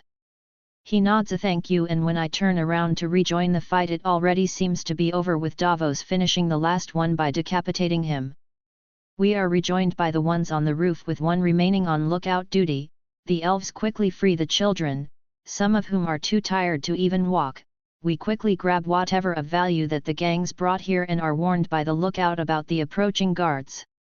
Davos, who is now carrying a child, tosses me a ruby, which I clumsily catch and says, "I know we merely offered a share of the loot, but it was more a formality. Thank you for your help, and may Azura give you luck," before rushing off to the winding passages of the docks, quickly joined by the rest of his people. The 3 of us do not tarry. Even if we could still grab the weapons to sell, it won't matter if we are caught. We run towards the boat and aren't noticed by the approaching guards. There is a lot of noise coming from the warehouse, but thankfully we manage to row away before anyone decides to look around. With the heavy atmosphere slowly leaving us, Morrigan slumps down. I simply relax onto my seat and Durik starts rowing with his usual gusto. We reach the coast before the sun rises and sit down to rest a bit. Well, that was an experience. I hope we won't be declared as outlaws in Windhelm tomorrow, I say to my companions, but realistically none of us were even noticed, so the only way we could get in trouble is if someone snitches on us. Durik merely shrugs. "Well, no one saw us, so I don't think there will be problems." Morrigan adds, "I am just glad that this is all over and done with. Now we can finally get on with our business without you courageously jumping into the fray to save the poor children. While I understand that your people don't put value on their own, there is no need to project that onto those who never did you wrong, Morrigan," I say, slightly annoyed at her. She pretends to ignore me, but the slight flinch I saw tells another story. Anyways, our next stop will be the village of Bjarnstead, the southernmost settlement in the Winterhold. There we should get something to wear in the cold and maybe a guide. And rest. I really want to just sit down for a bit, adds the witch. Fine, we will get some rest as well. Anything you want, Durik? Maybe I'll grab a bow or something. Those elves seemed to know what they were doing. Might as well give it a shot, he finishes with a smile as we both groan at the pun. After resting for a bit, we start walking Bjarnestead, which is about a third of the way to Winterhold. I really don't want to camp in the snow. Our trip is thankfully boring and we do reach the village. It looks almost exactly like the in-game Winterhold, although still having more houses. The locals seem distrustful of us, but not nearly to the level of Windhelm. We choose take our time and rest from all the excitement as agreed. me and my witch friend start mixing all manner of ingredients and she starts teaching me a bit of the basics she knows. Durek visits the local shop and gets us some thick cloaks with a good quality longbow and some arrows for himself, and goes to practice with it. At least he won't have to throw his only weapon anymore. Speaking of his weapon, I didn't really pay attention to it, but now that I take a closer look, it's a goddamn orcish long spear, which yes does make sense. The dude is an orc, but those damn things are expensive. I guess it's his fathers or something. I managed to get some healing done around the place and earn enough coin to cover our stay here. I wonder how much I would be able to earn when I become a master and go around healing noble kids or something. That will be nice. The next morning we take a commission to hunt down an ice wraith that has been terrorizing the local livestock. We find it with relative ease, and while it did almost rip Durek's throat out, I hit it in the face with a good firebolt just in time. This earned us some more money and goodwill. After that we mostly spent our time carousing with the locals and planning out our route. One of the local hunters even offered to guide us there for a fair price, which we accepted. Better not risk stumbling onto something very dangerous on our own, and I do for a fact remember there being a load of Falmer caves around, and from what we learned there are also a bunch of Reiklings towards the mountains, whom I sense some goblin slaying in the future. Later that day we also got news of a terrible fight erupting in the Windhelm docks. People are saying that some maddened mages from outside the city controlled the poor innocent Nords into killing each other, and people are buying that shit. Seriously, what the fuck? We leave early the next day. The road to Winterhold will take us a day and a bit, which means at least one stop, and there are no inns this time. Marching to the snow as a fire-attuned creature is an experience I would most definitively wish upon my enemies. Seriously, it's almost like being burned alive, but in reverse. Thankfully we did buy those cloaks, or I would straight up be trying to warm myself with my spells at this point, and I assure you that is a terrible idea. Morrigan seems to share my opinion of the weather and is shaking even with the cloak. Durek, as is his usual MO, is just not giving a flying fuck. Seriously, what are you made of? Our escort doesn't even seem to notice the cold, but that one I can understand, he is a Dagoth damned Nord. On the road we are spotted by a snow bear, but the hunter instructs us to keep our distance and calmly walk away. They are not aggressive in this time of the year. Thankfully we are left alone. The night is an absolute hell for me. The tents are warm but are constantly invaded by cold winds no matter what I do. It is like having a too small blanket with one end constantly being uncovered. Everyone seems amused by my overreaction in their own words, but I am built for volcanoes, not geysers, damn it. The morning comes far too slowly, but thankfully it is a warm day, or well warmer than the previous one anyway. Thankfully we only have some hours of walking left. Finally, after what felt like an age of trudging through snow and cold winds, we are greeted by dilapidated but still standing stone walls surrounding not quite a city, but certainly a town, and behind it I see the college in all its glory, also far bigger than what I remember, but I will take it all in when I am actually closer to it. Before we enter I check the progress I made in these couple of days. Quest complete, reward granted, Stealth Novice. VIT, 8 equals 8.2. Alchemy Novice 70% equals 90%. Sword Fighting Novice 40% equals 50%.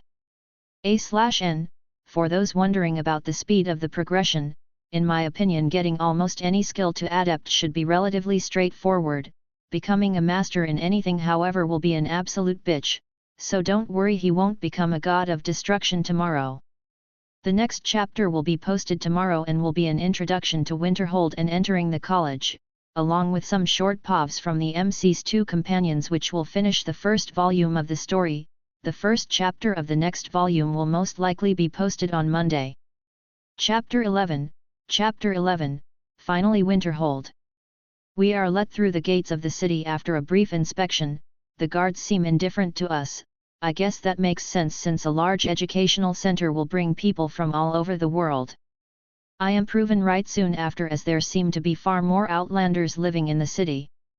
I notice all manner of people milling about, mostly Nords and to a lesser degree Dunmer, which is logical considering the proximity of Morrowind.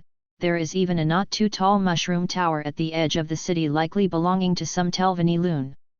There are Argonian workers and Khajiitai traders, surprisingly there is even some Altmer present. They don't seem to be Thalmer agents, but to be fair that would describe an agent's job. Speaking of the city, its stone walls seem to end at the cliff that resulted from the Great Collapse, being the event that destroyed most of the city. The houses are mostly made of stone and seem to be made to keep as much heat inside as possible. The streets are neither too wide nor too narrow, and there seems to be at least some healthy commerce going on, mostly alchemy shops and enchanting services, but there is also the more mundane shops and smiths. The Jarl's longhouse seems more like an old Nordic stone keep, and I count some 100 guards on duty, with some of them even wearing robes under their armor. Didn't the Jarl have a massive hate boner for mages in the game? Maybe he still hates them but isn't a complete idiot. As we continue walking toward the college, I finally get a glimpse of what lies down the cliff and am surprised by a small dock and some warehouses. Seems that this place does deserve the moniker of a city after all. Taking a final turn towards the college, I am greeted by an absolutely massive building.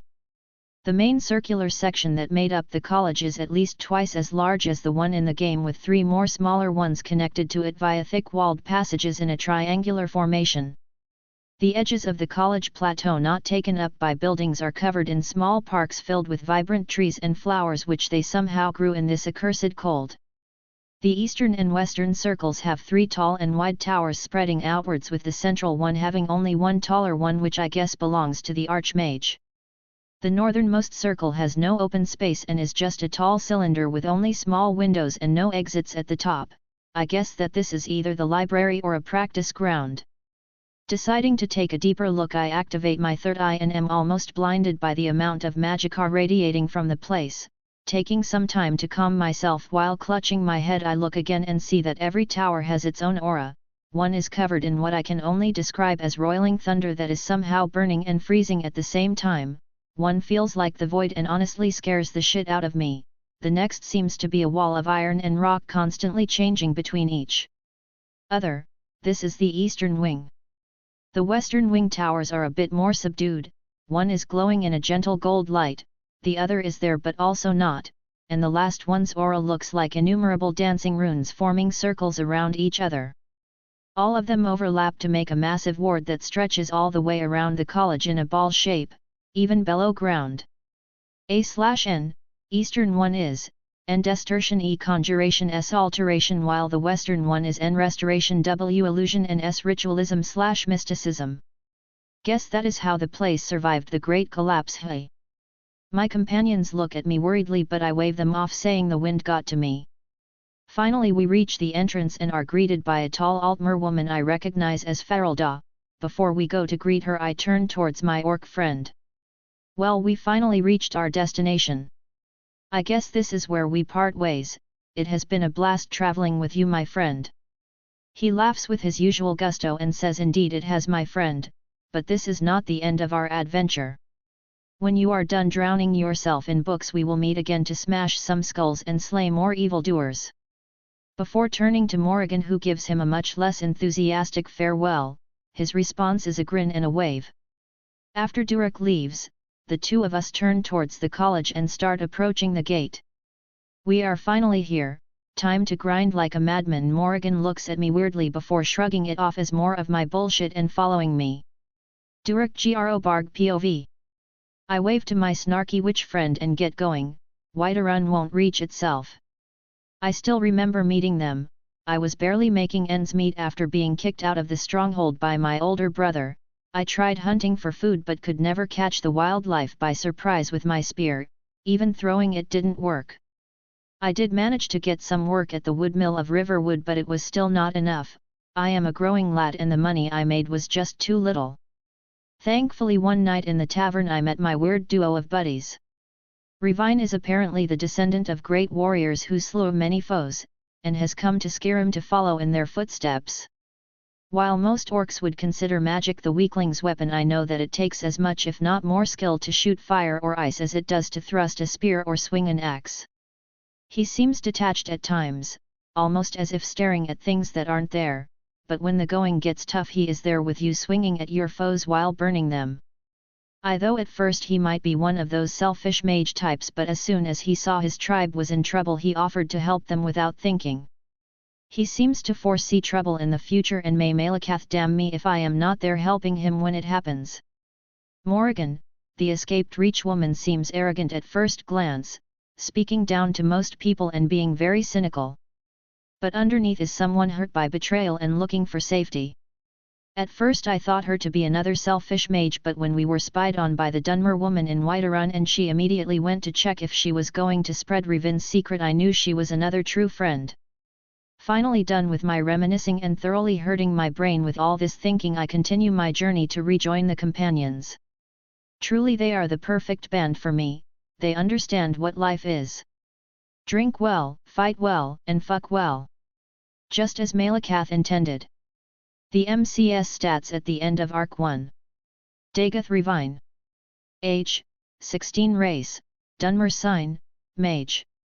STR, 7.1 Dex, 9.4 VIT, 8.2 Mind, 15.5 Mag, 133. Mage. Destruction Apprentice, Searing Flames, Penetrating Firebolt. Restoration Apprentice, Heal, Lesser Ward. Conjuration Novice, Bound Weapon, Steel. Alteration Apprentice, Oak Flesh, Lesser Telekinesis. Alchemy Novice, Salves and Simple Medicine.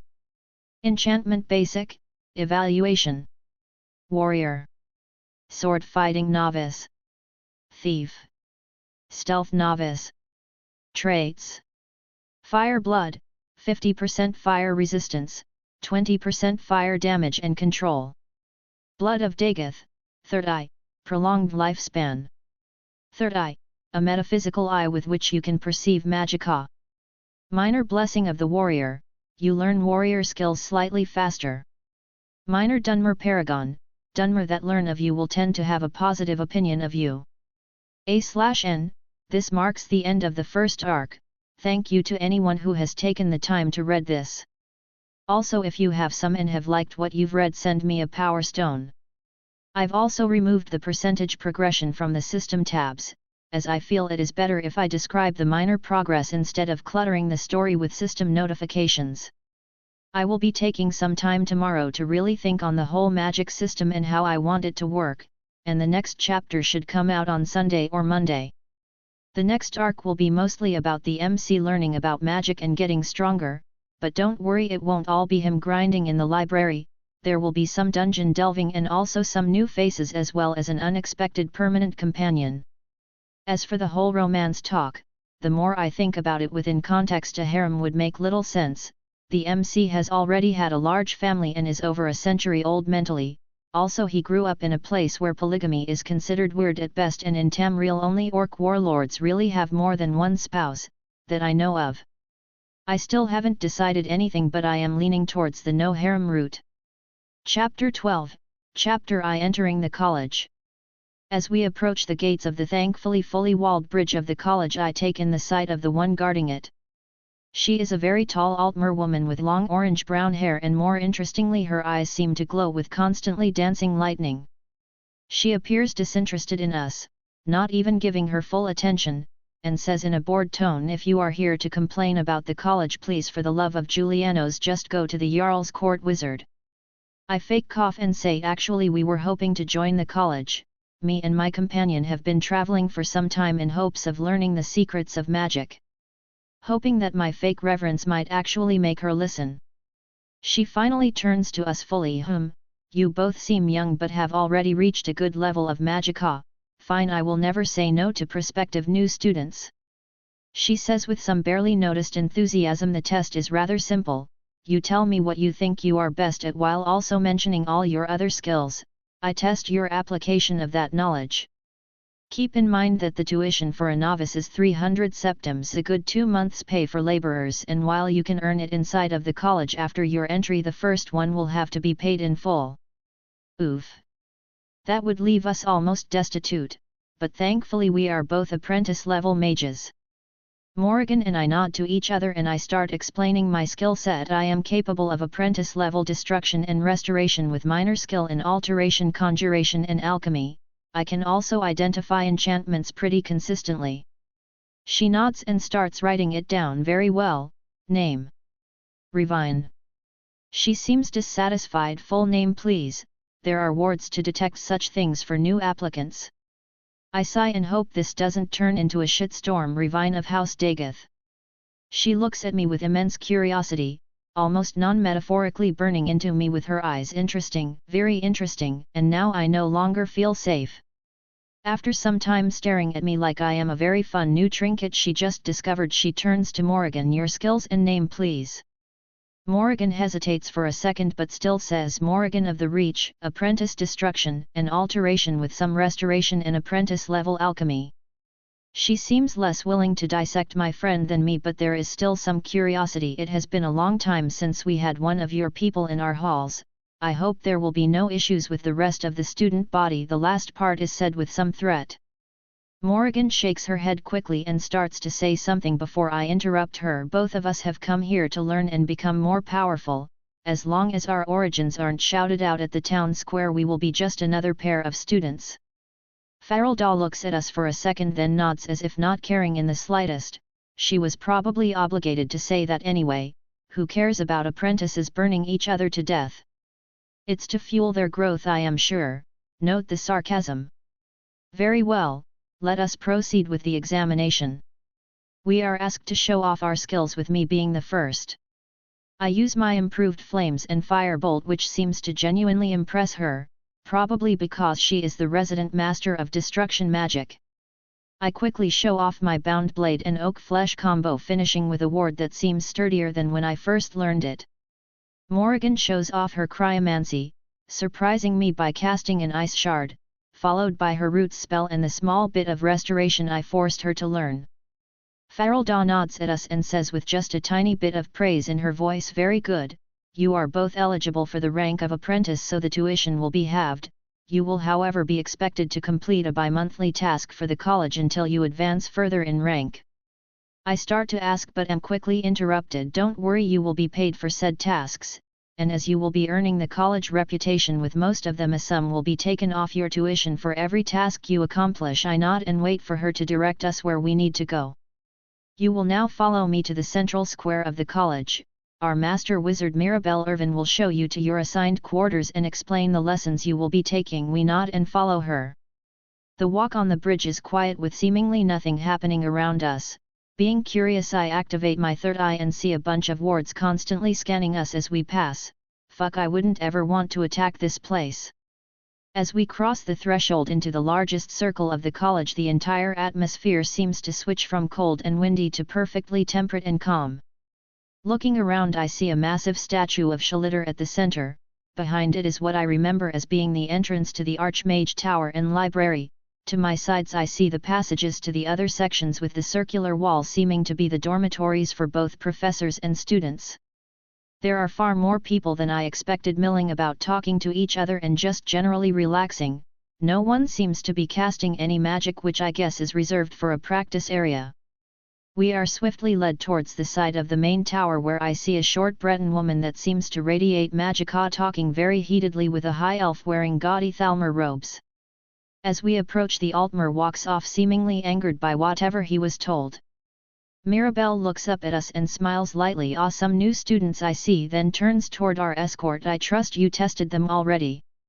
She asks with slight annoyance. I guess there is a story there. Farelda huffs and says yes, I tested them in all they said they could do.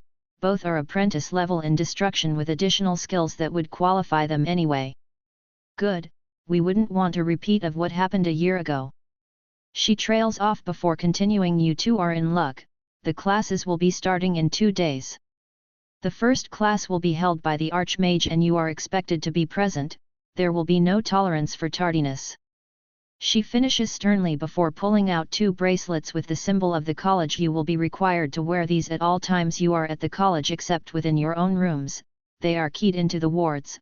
Without them you will be immediately detained by the defense system. I hope you are not foolish enough to test this.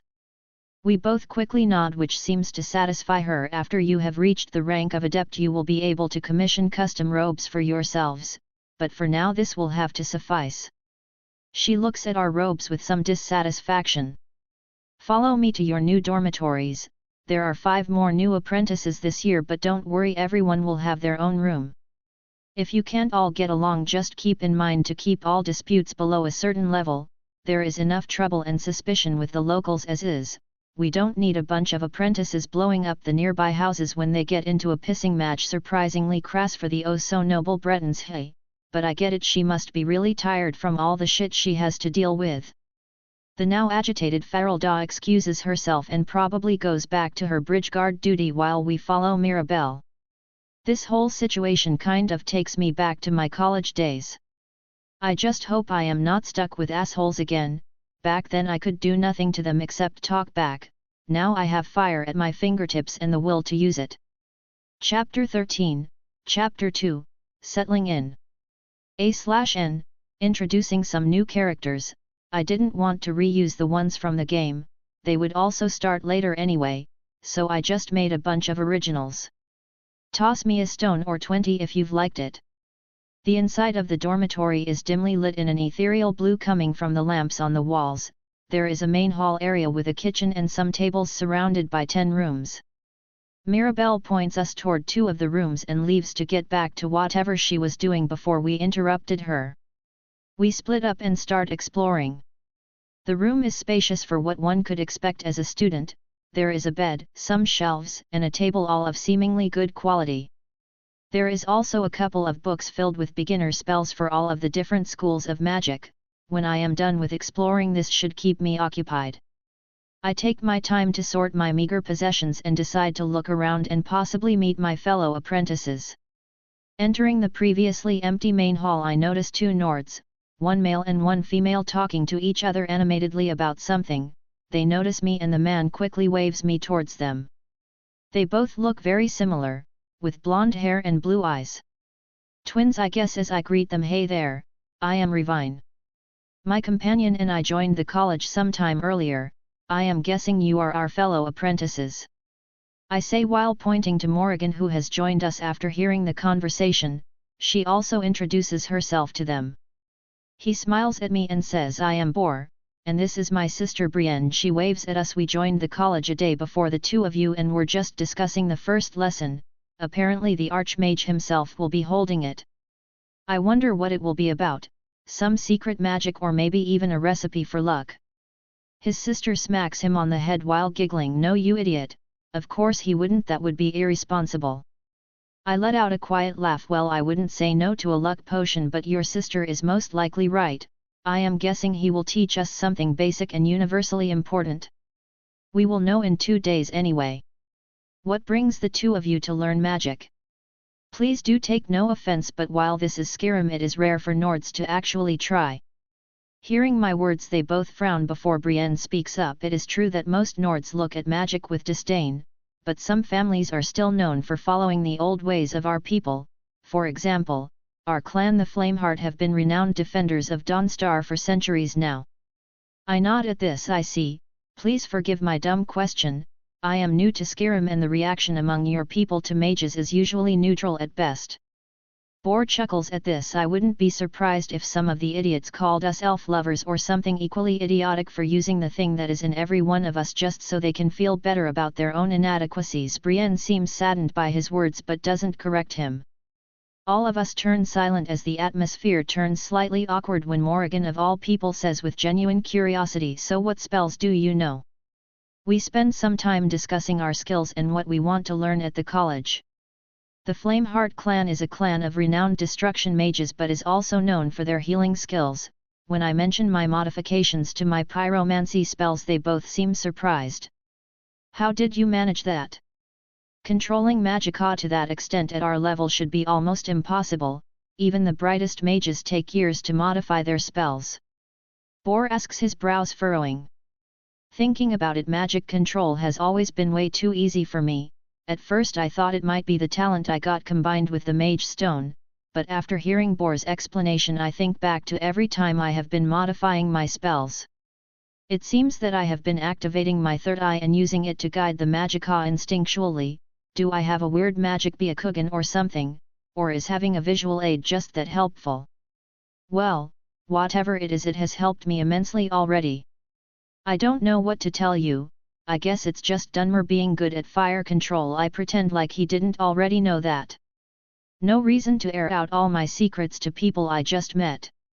He looks at me not quite angry but irritated that I am playing dumb and shrugs whatever, keep your secrets, and quickly changes his demeanor, likely throwing it to the back of his head. So about that bound weapon, I get that you need a mental image, but for whatever reason I just can't get it down. We continue discussing for a good hour before we are joined by our remaining classmates. We exchange greetings and get back to our discussion with the three now joining us. Marwyn is a short brown-haired Breton from the city of Daggerfall, a member of one of the local historian families, who, as Bretons tend to do, wanted him to continue their trade and do literally nothing else with his life. He escaped his home to travel the world and follow his real passion, enchantment. Tiberius Gracchus is the tall and bulky son of a legionary legate stationed in Skyrim. Apparently his father wanted him to become a warrior like himself, but Tiberius, being a lazy ass, prefers to summon others to do his fighting for him. He convinced his father to let him go to the college. I guess the man just wanted his son to do something. Tiberius is also a massive empire simp. Like, seriously dude, is there one sentence that leaves your mouth without praising the glorious empire? Thankfully the boner he has for the Tower of White Gold is shared by the hate boner he has for the Thalmor. The last of my new class is a Dunmer woman named Yggdrasil Mobin. She is apparently the daughter of the owner of the local mushroom tower, who I learned is the renowned staff maker Durin of House Telvanni. She was basically forced to join the college by her father, who didn't want to spend time teaching her the basic shit she could learn here. Thankfully, she seems to have some interest in alteration magic, so it shouldn't be too hard for her. She has silver hair and is pale by Dunmer standards. She is also unnaturally pretty, like I thought I was straight up getting bewitched levels of pretty. Looking at her with my third eye, I don't sense any illusions, so it was most likely a permanent alteration ritual, or maybe she just won the genetic lottery. Guarding my mind against the pitfalls of potential simpery, I continue discussing all manner of topics with the rest of the apprentices. Morrigan seems to be getting more comfortable with people now that she is no longer on the run. Hopefully she will one day be able to recover from the scars left by her mother's betrayal. After we are done talking sometime past midnight, I return to my room and crack open the levitation spell book disguised as a monotheory paper given to me by the college. Just because it is against the law doesn't mean most mages will give a single shit. They might not use the spells in public, but I guarantee you they spam that shit more than I do flames. Chapter 14, Chapter 3, Exploration and Some Practice. The levitation spell made for an interesting read. Like most mysticism spells, it is based almost purely on magicka control. It consists of creating a platform of semi-solid magicka beneath your feet and using it to float in the air. While it doesn't offer great speed or stability of flight, it is still immensely useful, and only a fool would refuse to learn it because of some retarded law. I managed to understand the main principles of casting it, but one night of reading wasn't enough to attempt to actualize it. It was enough, however, to give me something. Mysticism Basic. Getting access to an entirely new school of magic is a pretty damn good way to start the day. After taking a moment to make myself look proper, I leave my room. It seems I woke up very early because most of the other rooms are still closed with a slightly glowing rune floating in front of them. The only other person awake is Marwyn, who seems to be drinking something. He gives me an unfocused wave and goes back to his drink. I sit next to him and ask him what it is. He seems kind of shy, likely being unused to talking to new people, especially of a different race. It's just some coffee that came in from Hammerfell. The prices went up like mad after the war, or so I hear, but the college gets a batch from time to time. He has been here for a good 2 weeks longer than us, so it is unsurprising that he knows such things. He points me to the small sack in the kitchen and I quickly get to making myself a strong cup. Ah, the holiest of drinks, how I have missed you. We chat about our travels in Skyrim while drinking before I get an idea. You've been here for 2 weeks already, right? He nods, now far more lively than when I found him. I was planning to explore the place a bit. Would you care to show me around? He nods quickly. Sure, I was going to visit the library and practice ground in a bit anyway, might as well take a walk first. I think about waking Morrigan up, but we were traveling for a fairly long time and it is very early, so I might as well leave her to rest. The college courtyard is mostly empty at this time of day. There are some night guards walking around waiting for their shift to end, but everyone else is still inside. Remembering my own student days, I guess that most people here like to sleep in after long nights of study. We take our time seeing the alchemy gardens surrounding the buildings, with Marwyn telling me about some plants I don't recognize and their use. The gardens are sectioned in such a way that allows the plants that work best alongside each other, kind of like an organic food farm. There are runic circles around the more fragile ones, protecting them from the harsh climate, or adapting the air around them to best help them grow. We also visit the two circles to the east and west, with them mostly mimicking the central one being made from large stone blocks, with the tower entrances enchanted with symbols respective to their schools of magic. There are also statues of all the archmages situated between said entrances, but none of them are even close to the size of Shalidor's statue back at middle of the college. After touring the place a bit more and looking at the frozen landscape to the north, Marwyn leads me to the library, which is situated in the northern section of the college above the practice grounds. It seems kind of irresponsible to have a library above the place where people practice blowing shit up, but the ungodly number of wards around the place reassure me that they have it covered. The library is far more lively than I expected at this time of day, with a lot of older students still likely cramming their assignments. There are even some that fell asleep. One was about to start drooling on a book when he was lifted in the air and tossed beyond the doors of the library. A gruff old-looking orc slightly growled before picking the book up and looking at us. "Welcome to the Arcaneum, which might as well be my own plane of oblivion. I am Uruk Gro Shub, the keeper of this place." He turns to me specifically, likely already having met the bookish Marwyn. "Some of this collection can be dated back to the Second Era. You will respect the books, or—" He waves in the direction he just yeeted the poor student. I nod at him, not at all surprised. Uruk was always a favorite of mine, either because he was an orc mage breaking the stereotype or just due to his serious demeanor. "Of course not, sir. I wasn't raised in the streets. The books will be safe when in my hands," I say in a fake offended voice. He snorts at my pompous response. Good enough. Now, was there anything specific you were looking for, or were you just taking in the sights?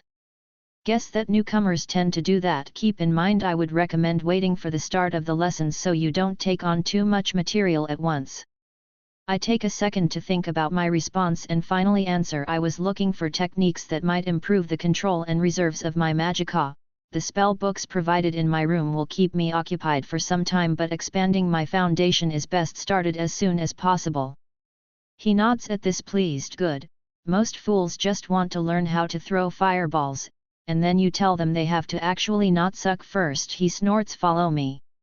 He leads us to the back and hands me a book titled Arcane Ascendance. This is the most used technique among the college mages.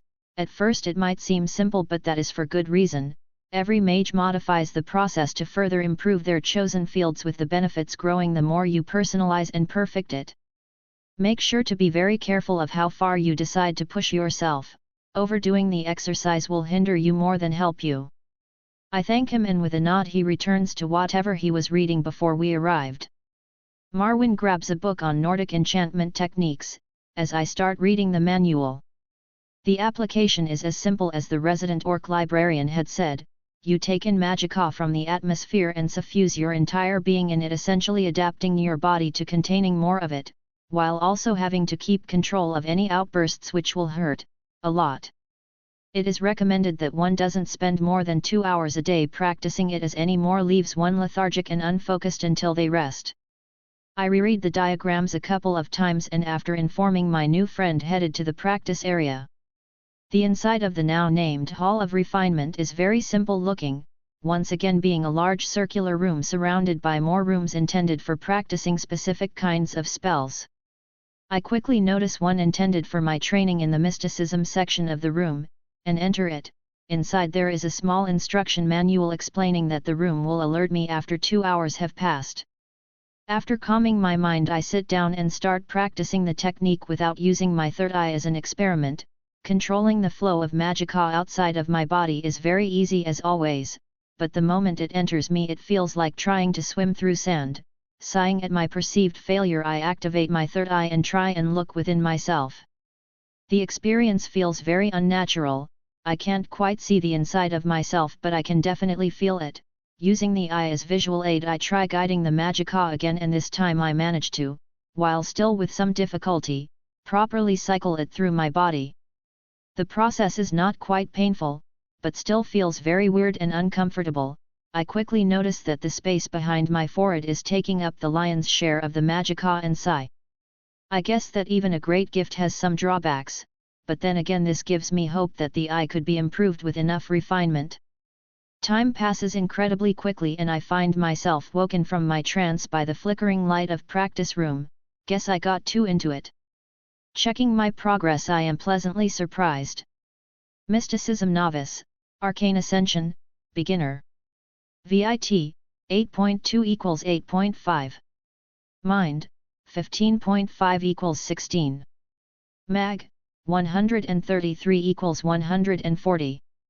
Chapter 15, Chapter 4, The First Lecture, Part 1.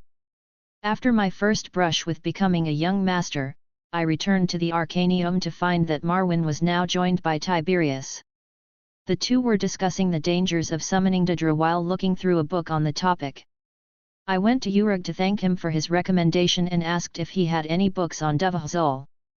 I might never be able to rend mountains, but if I want to get even a single shout down, starting early is a must.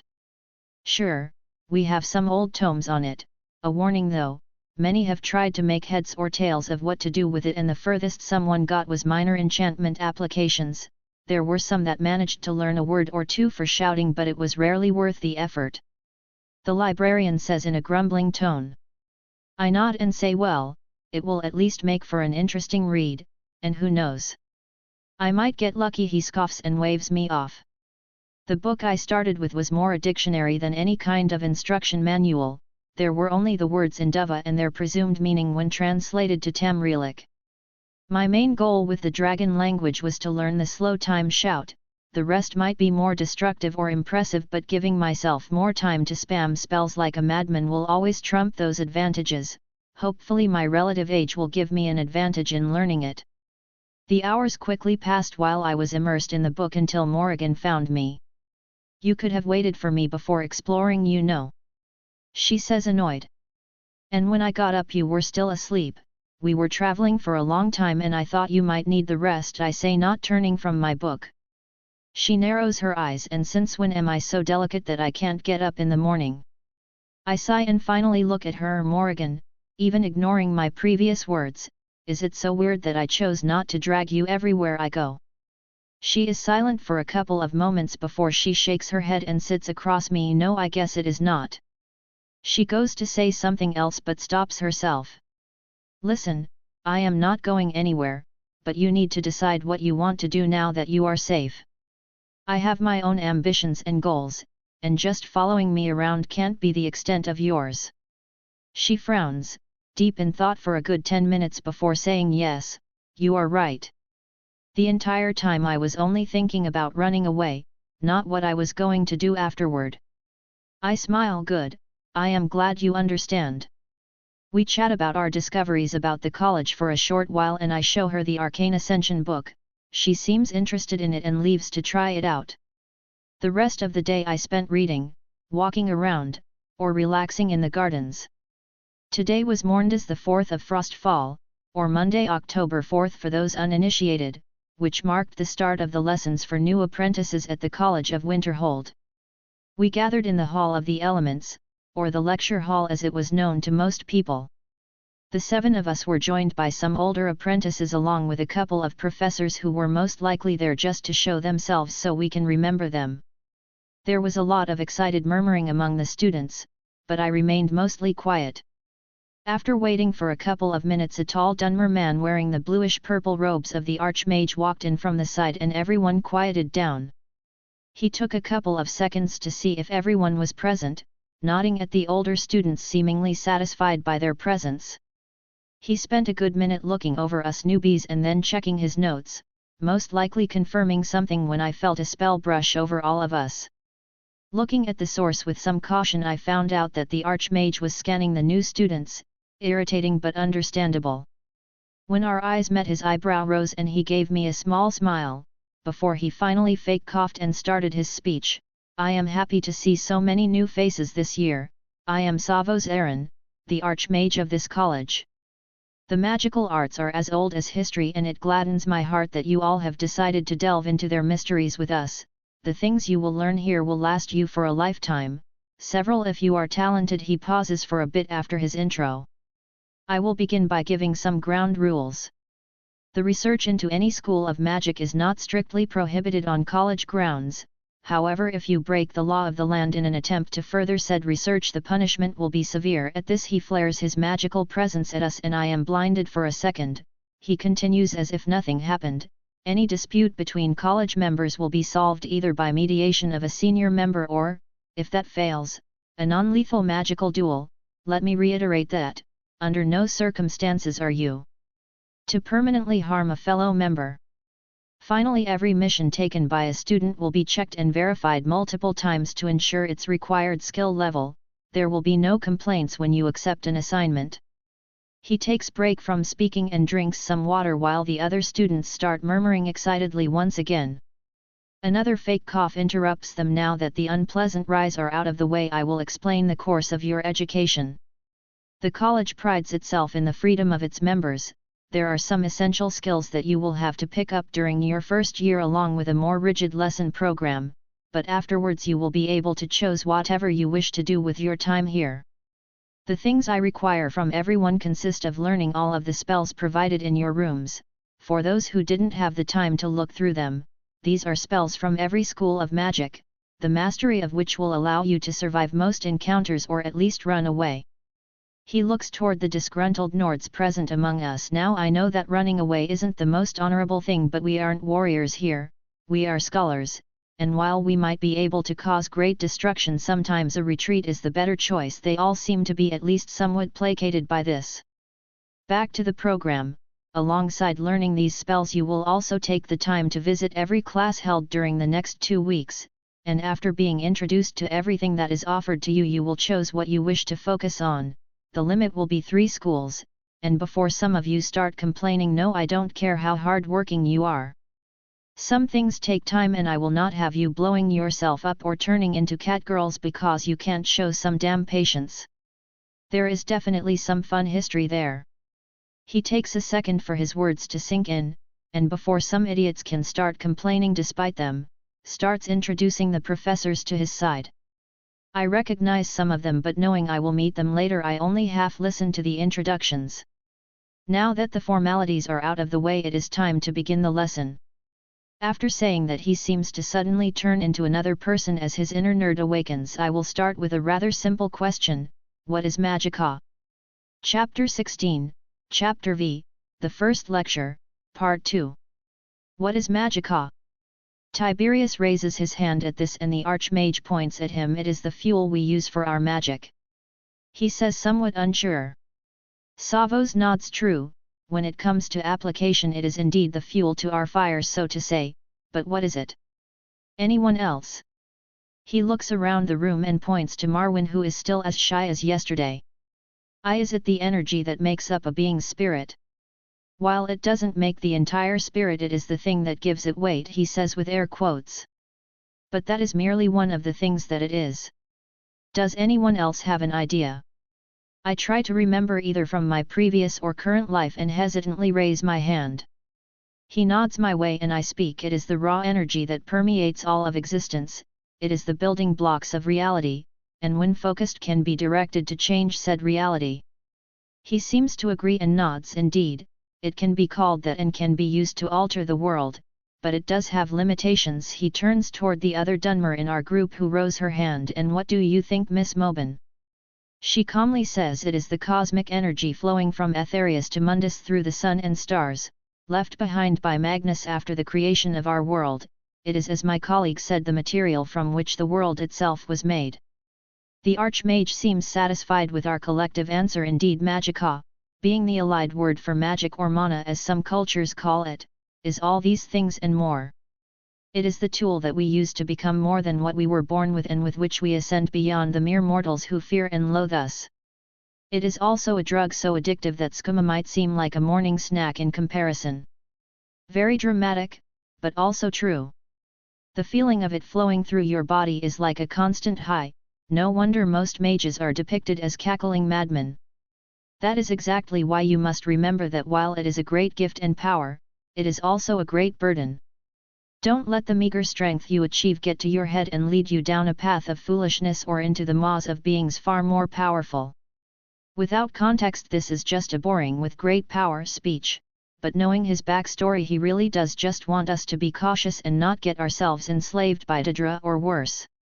The Archmage takes a moment and starts speaking once more. Now that we have something close to a consensus of what Magicka is, let us move on to a very simple application of it. He casts a candlelight in his right hand and raises it. This is the novice level spell Candlelight. It is very simply a focused ball of Magicka mixed with the intent to create light.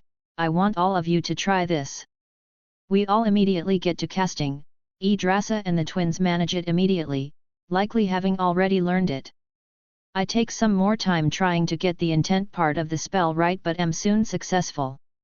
It takes about a minute more for everyone else to get it. The Archmage nods, satisfied. Good, now that we have an example, I will explain how the act of doing magic works.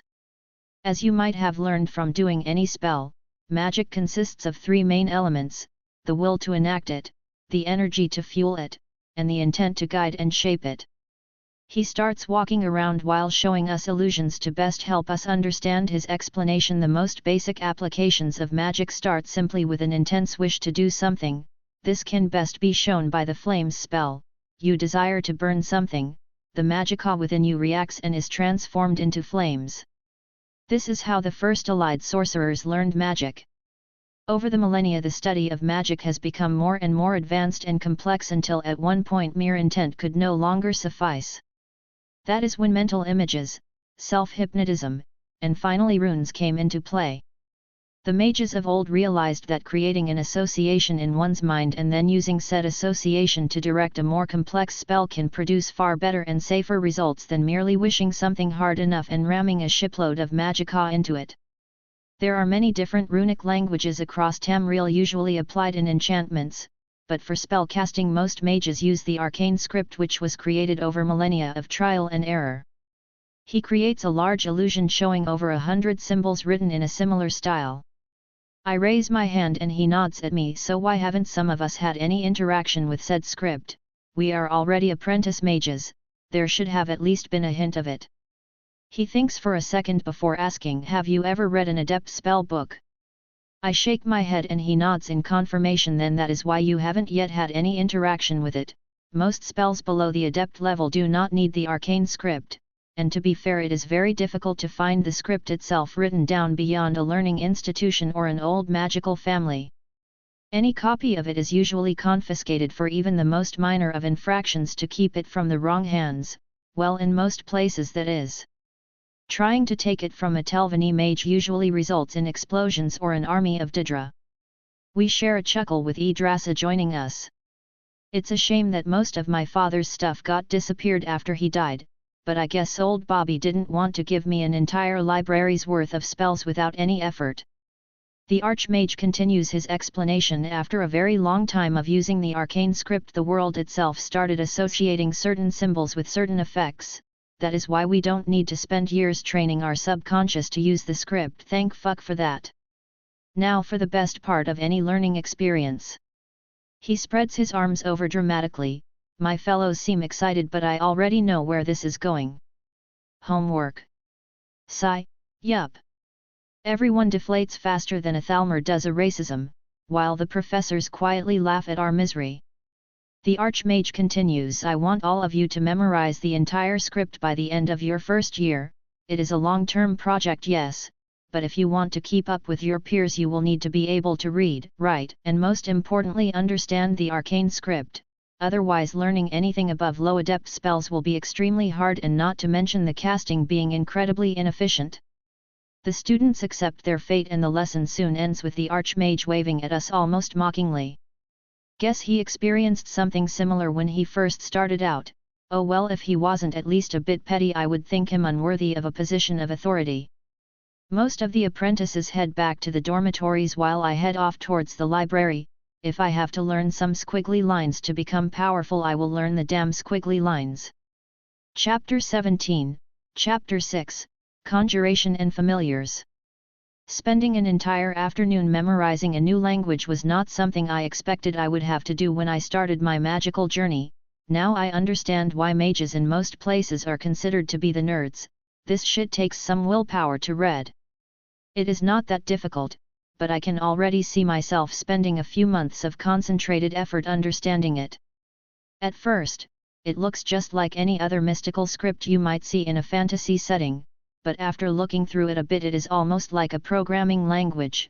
Well, not exactly like that, but you string words inside of your mind to essentially program the magicka to do something, which is close enough.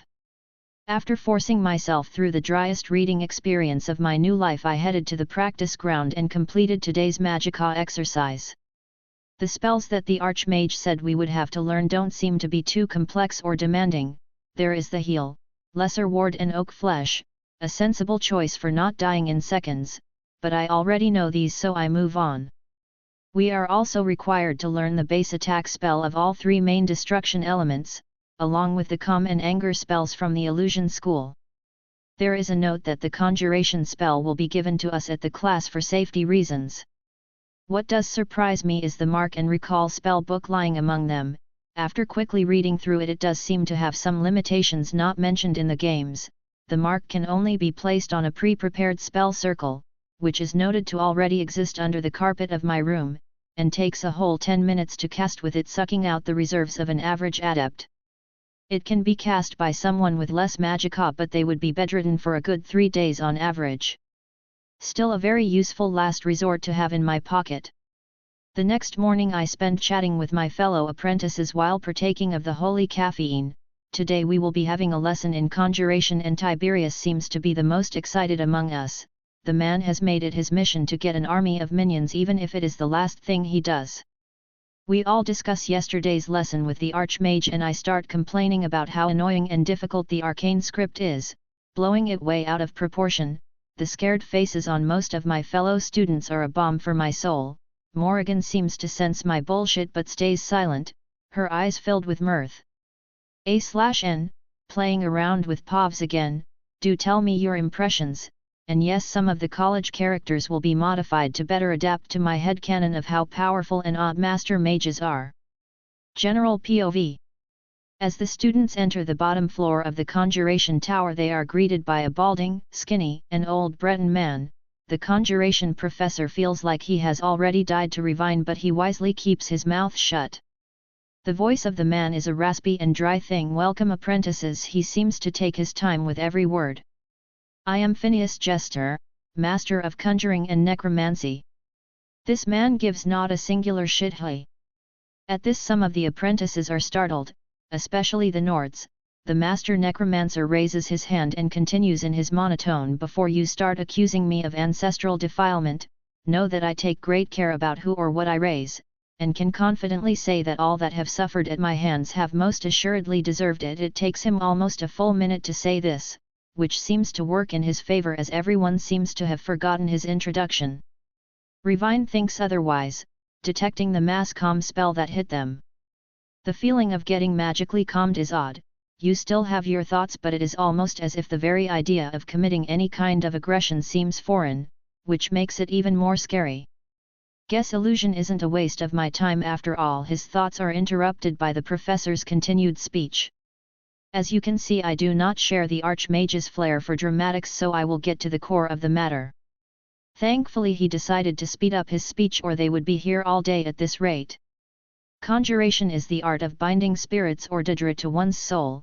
Through the medium of a contract, you offer a constant trickle of magicka to the bound spirit and are able to summon them at almost no cost. He demonstrates this by snapping his fingers and being surrounded by 5 different elemental atronachs. The amount of possible contracts is naturally based on your capability to produce or gather magicka, the former being preferable as you cannot always guarantee yourself being in a sufficiently magically dense environment. He snaps his fingers again and the atronachs are gone. Note that you are capable of summoning without a contract, but the magicka cost is comparably enormous and there is no guarantee that something would respond. Or even worse, something beyond you does respond, he finishes ominously before waving his hand and floating a spell book to each apprentice. There are however 2 known spells that require minimal investment from you when it comes to conjuration, the first being the bound weapon, as it is more of a magicka shaping technique which you bind to yourself. The other, being the one now in your hands, is the conjure familiar spell. The spell has some ties to mysticism as it connects to your guardian animal, or spirit beast, or inner beast, and so on and so forth. The interpretations are as many as there are cultures on Nirn. What is important to us is that it is a very low maintenance spell that grows alongside the potence of your magicka. It is an eternally loyal guardian belonging to you and you alone. Remember to treat it with respect. He looks at them with an unexpected seriousness. You will take half an hour to read through and understand the spell. You may ask questions, but please don't bother me with trivialities. He sits down and starts scribbling something down as the students get to reading. Revine POV. Apparently we have a lich professor, or at least that is what he feels like to me, I think, as I start reading through the spell book, not really shaken by the fact. As long as he is civilized and doesn't bother me, I will give him the same courtesy. The Conjure Familiar is an introduction to all summoning spells, requiring a ritual to bring out the spirit beast and a simple contract to bind it. The ritual itself is rather simple, consisting of a potion to place you in a trance while you sit in a prepared ritual circle. After you enter said trance, you need to find your familiar and befriend it, which is supposed to be very easy, as the beast is made of your own essence. The half-hour passes in silence with everyone being immersed in their work. We interrupted by Phineas. I hope you have all finished reading. After receiving nods from all of us, he continues, good, you will now all perform the ritual under my supervision one by one. He points to Boar first. He hesitantly approaches the circle next to the professor and takes the potion from his hands. After drinking, he folds his legs and sits in the circle.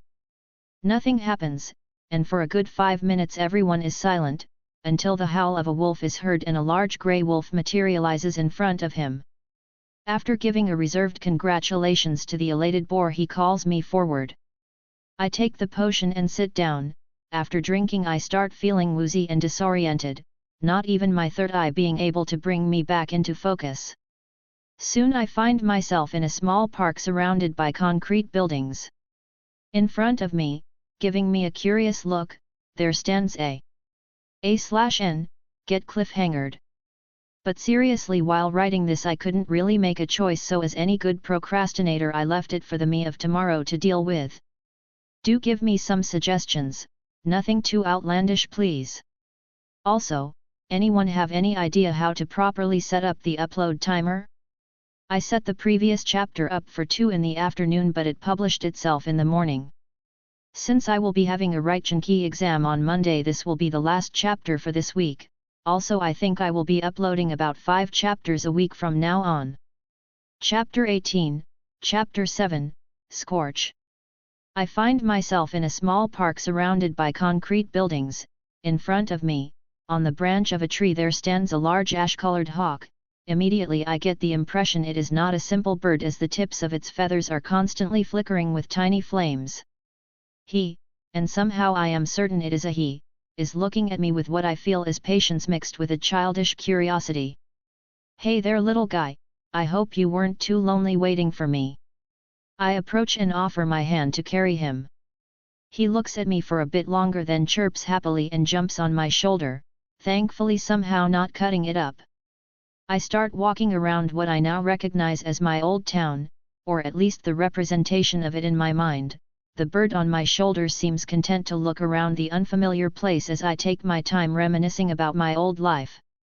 Some minutes pass in silence before I turn toward my new companion. You seem to want to see far more than this dreary place, would you like to come with me?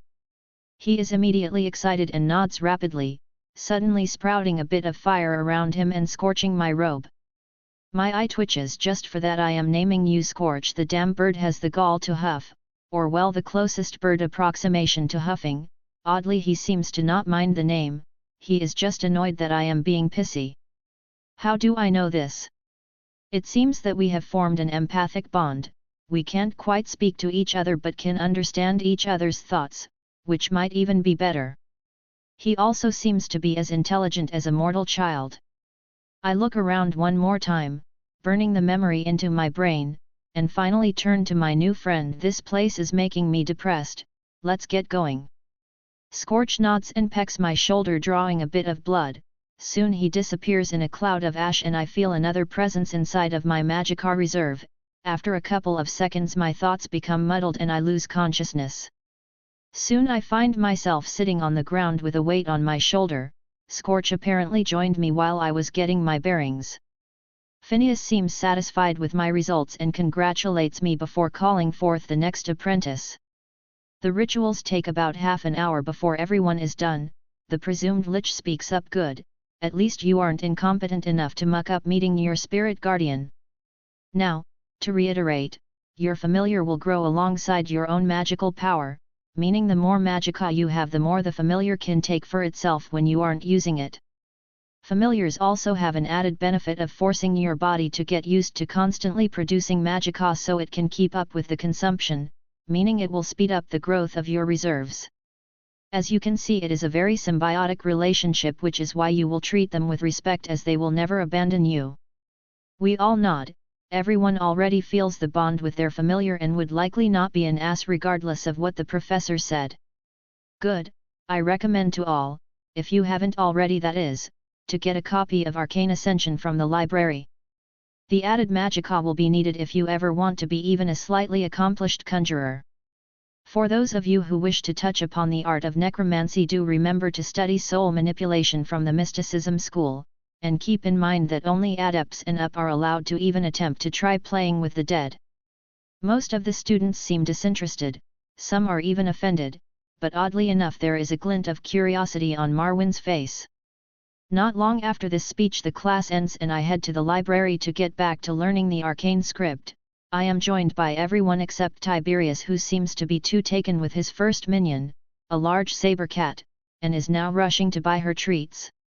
On the way I check my system notifications for the past couple of days. My reserves have grown alongside my mind, but the change is very gradual, so any larger advancements will take time. There is however something interesting. Conjuration Apprentice, Bound Weapon, Steel, Familiar Bond, Scorch. Summoning Bonds. Scorch. Ashen Hawk, a magical creature with an affinity for fire and ash. There is a great life force within, waiting to be awakened.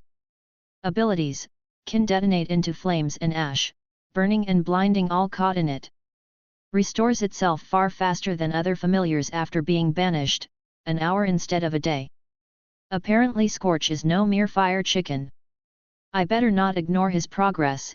If my hunch is correct, he holds ridiculous potential. General POV. The new apprentices of the college take their time walking towards the library, all of them talking about their new companions. The twins, surprisingly, or not, both got identical-looking wolves. Morrigan got a raven that seems to be able to disappear into shadows, which seems to please her greatly. Marwyn got a very large white owl. Revine jokingly recommended him the name Hedwig, which he accepted, much to the elf's chagrin. Yggdrasil got a rather resilient-looking Nyx hound, which seems to weird out the humans, but the Dunmer have no such issues and were immediately taken by the little insectoid doggo. While the familiars are getting familiar with the place, the group of apprentices, after procrastinating for a good hour, finally get to studying the magic squiggly lines of doom, as named by our resident pyromancer. 3 hours later everyone seems to be done with life and ready to tear the books to pieces, but one look from the old orc librarian is enough to spare the cursed piece of literature, for now. Revine POV. After finally liberating myself of the foul text, I head toward the practice ground along with the rest of my colleagues for my daily totally not cultivation session. Trying it out for a bit makes me notice that my magicka has been greatly affected by its new resident. My aura now feels like a constant and gentle flame. There is also a soothing, revitalizing undertone to it. Checking my stats, it doesn't seem to have changed them in any quantity, so it must be a trait. Ashen Bond. Through your bond with Scorch you attain greater control over flames and restoration. You also seem to heal just a bit quicker. I pop my mouth and say, noise, making Yggdrasil, who was doing her own training nearby, look at me weirdly. She quickly shrugs and gets back to work though. Growing up with Telvanni mages probably made her used to the utterly weird shit they tend to do. 2 hours later, being one step closer to becoming the young master of the ancient Dagoth clan, I start practicing my destruction spells in a nearby room. I experiment with changing the intent of the spell, even managing to make the firebolt slightly curve its flight path and making my flames a much more concentrated line instead of a wave, but doing this takes far too much concentration to be useful in a fight. I keep myself from trying to add runes into the spell since it could end up very badly. I will have to learn a tested method first, no need to burn myself both figuratively and literally. Finishing my pyromancy exercise, I start studying the other elements of destruction. Lightning sparks are rather easy to cast, being similar to fire just with a lot more friction involved in the initial casting. It does however eat through my magicka far quicker. Ice, on the other hand, is an absolute nightmare. My affinity is mostly fire-focused and trying to turn my magicka into ice is like trying to convince my grandfather that the Imperials are a good influence on Morrowind. 2 hours pass along with my futile efforts, the ice still beyond my grasp. I haven't felt this frustrated in a very long time. It is surprising how much this tiny failure angers me, so I choose to stop and cool down a bit. Trying to heal my bruised ego, I tell myself that I am still a student, and besides being good at everything would be boring. Yes, that is totally my excuse for not being able to cast a novice spell of my main school. Totally not sulking, I head towards the dormitory to turn in for the day. On the way, Scorch rejoins me and starts transmitting how much he enjoys his new friends, having flown around town with the 2 other birds. He immediately makes my mood go up with his mental chattering. One of the rare things I liked doing in my old life is listening to my kids speaking about their discoveries, and his current behavior reminds me very much of that. So instead of sulking like a teenager, I put more pep into my step and chat away with my bird friend, motivated to try again harder tomorrow. A/N, I was thinking about condensing the timeline of the Fourth Era a bit. 200 years is too much for the events and changes that happened. I was thinking about compressing it all to about 80 years so that things can make more sense. Thoughts? If you have enjoyed reading this, toss me a stone/review. Chapter 19, Chapter 8, A Morning in the Dorms. A/N, most likely won't be touching the timeline, as some people wisely pointed out it is not really worth the effort. So, how is House Telvanni these days? The Red Year and subsequent invasion was very hard on you all from what I've heard, I ask Yggdrasil while having my morning coffee. She scrunches her eyebrows and takes a sip of her own drink before saying, we have been rebuilding in Vardenfell mostly. Thankfully a good number of our masters and magisters managed to survive the invasion by having teleportation spells ready when their defenses fell. The Archmagister and his family however were not as lucky and all died at the fall of Port Telvanni. She seems actually saddened by this, odd considering the usual Telvanni mentality. Serves the slavers right, Bor snorts from nearby, his twin nodding in agreement. The look Yggdrasil gives him makes it seem like she ready to help his guts experience fresh air. He flames starting to form in her hand remove any doubt. I turn to him and raise an eyebrow while holding Yggdrasil's shoulder, trying to keep her from attacking. Is this how I should react if your entire clan and hold ever get decimated? He seems to regret his words a tiny bit before doubling down, an offended look on his face. So you would equate honorable defenders and Nords to a bunch of slavers? I give him an arrogant smile and say, what a grand and intoxicating innocence. The very idea that a bunch of Nords could be equal to a great house of Morrowind would be the funniest thing I have heard all day if it wasn't so god's damned offensive. Yggdrasil, who calmed down enough not to commit immediate murder, nods sagely as if it was the most obvious thing in the world while the Nord twins' faces become red in anger. Things are about to get heated with Bor making a fist, when we are interrupted by Tiberius. Come now my dear colleagues, everyone is equal under the glorious empire. No need to fight amongst ourselves. Dude sure likes to preach, but seriously, the fuck did he just say? Everyone turns to him and gives him a heated glare, but the fiery winds of our fury seem to go under his notice as he gives us a proud look, as if expecting praise. Me and my fellow Dunmer speak almost in perfect sync. Morrowind isn't even a part of the Empire us wit Enwa. Surprised, we both nod at each other and resume our glaring at the Imperial. Brienne adds in a sarcastic voice, yes, we are all equal, just until you need to throw one of us off the boat to save yourselves. Boar simply glares. Tiberius seems undeterred. However, no matter, the Empire is what unites us all. Each man, mare or beast shall prosper under its guidance. While we have hit a bit of a snag right now, it is inevitable that we shall reunite once more into one glorious state. Even Marwyn, who tuned us out earlier, joins in at this point with a tired sigh. Tiberius, be real here. The moment the Oblivion Crisis started, the Empire pulled out of Morrowind. He starts listing off other minor wrongs before getting to the biggest one. The moment they could save the Heartland from the Thalmor by sacrificing an entire province and one of our main deities, they did exactly that. At this everyone nods in agreement. You have to admit, man, the Empire of today doesn't inspire even a bit of confidence. Besides, there is no dragon blood on the ruby throne. The young Imperial seems to falter a bit before straightening up again. You are right, of course, but we all need something to believe in. If we let the current hard times take us apart, we would undo all the work of the exact god you mentioned and that of his descendants as well. The Nords and Marwyn seem to actually start thinking about his words and begin muttering amongst each other. Yggdrasil and I, on the other hand, just look at them like they are idiots. While it is understandable that the best interest of Bretons, Nords, and Imperials is to be united, Morrowind has never fully accepted being under the Septims who had actual power. The Medes shouldn't even dream of ruling it. I do, however, respect Tiberius for not faltering in his belief. It is very difficult for one to hold to one's faith when the facts are very much against you. The entire conversation is interrupted as Morrigan slams the door of her room open, bags under her eyes, and starts glaring at us. It is 7 in the fucking morning, will you all shut up? Her currently glowing hands tell us in no uncertain terms that this is not a request. After a couple of seconds of silence, she nods to herself, satisfied that the blessed silence is back, and dispels the magic from her hands. What were you even talking about that got you all so worked up? She asks in a much more subdued tone this time. Oh, just a bunch of kids who don't know what they are talking about, advancing from casual to competitive racism. Nothing too bad, I say with a sagely voice, as I float a cup of coffee to her with my minor telekinesis spell. Everyone turns to me and gives me the "aren't you shit talking yourself right now" look, but they at least don't seem to want to rip each other to pieces anymore. Marwyn mutters to himself, the fuck is competitive racism? While scratching his head.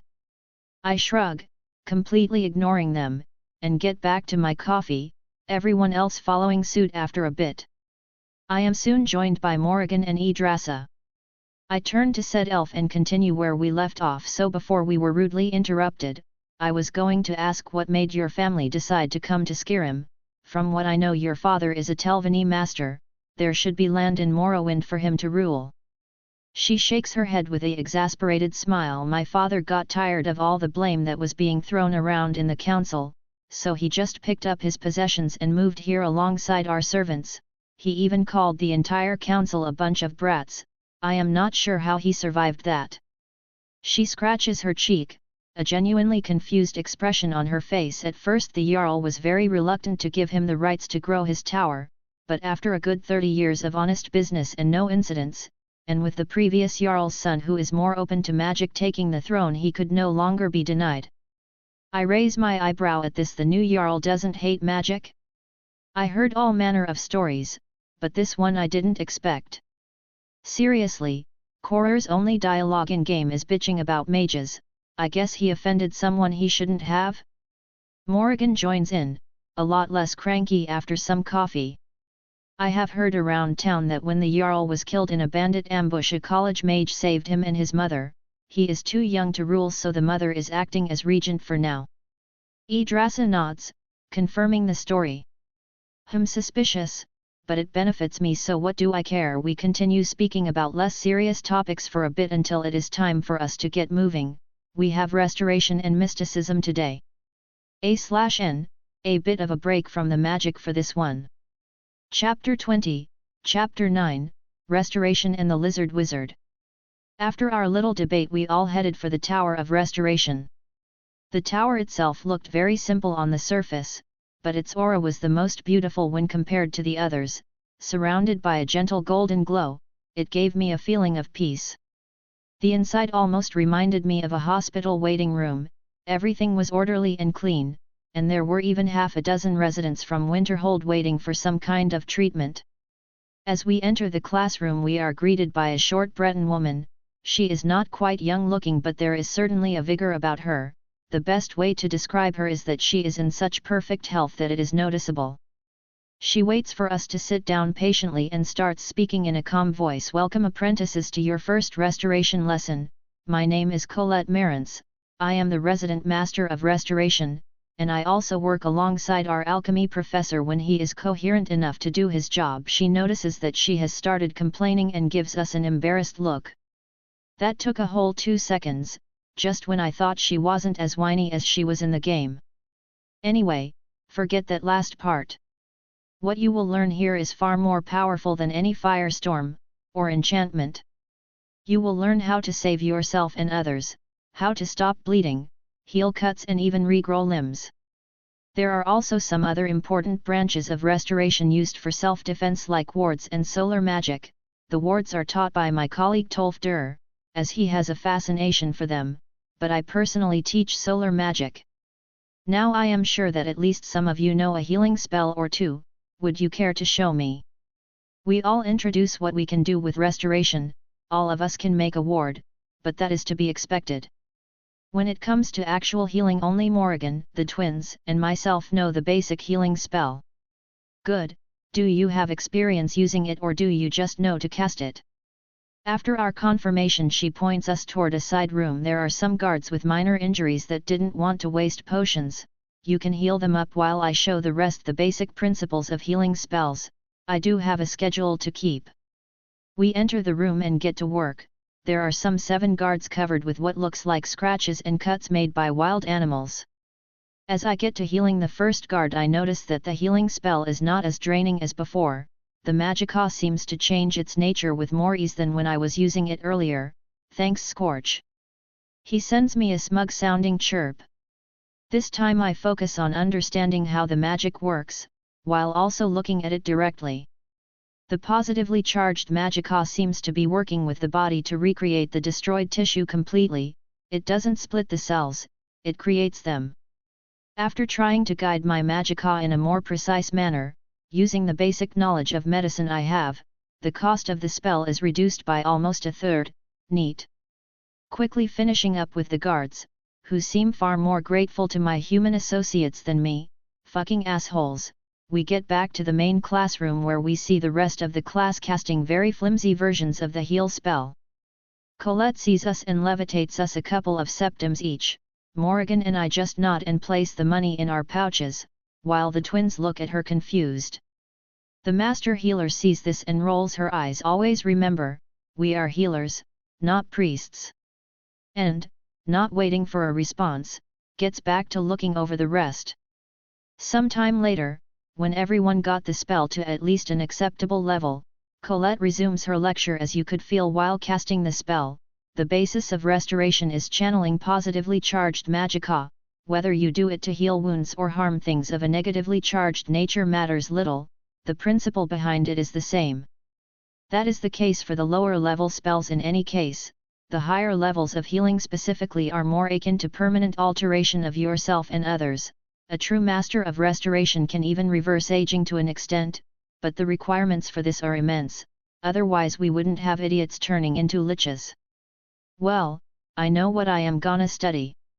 After a short pause, she continues. Solar magic shares most principles with the destruction school, so I will leave that for later classes.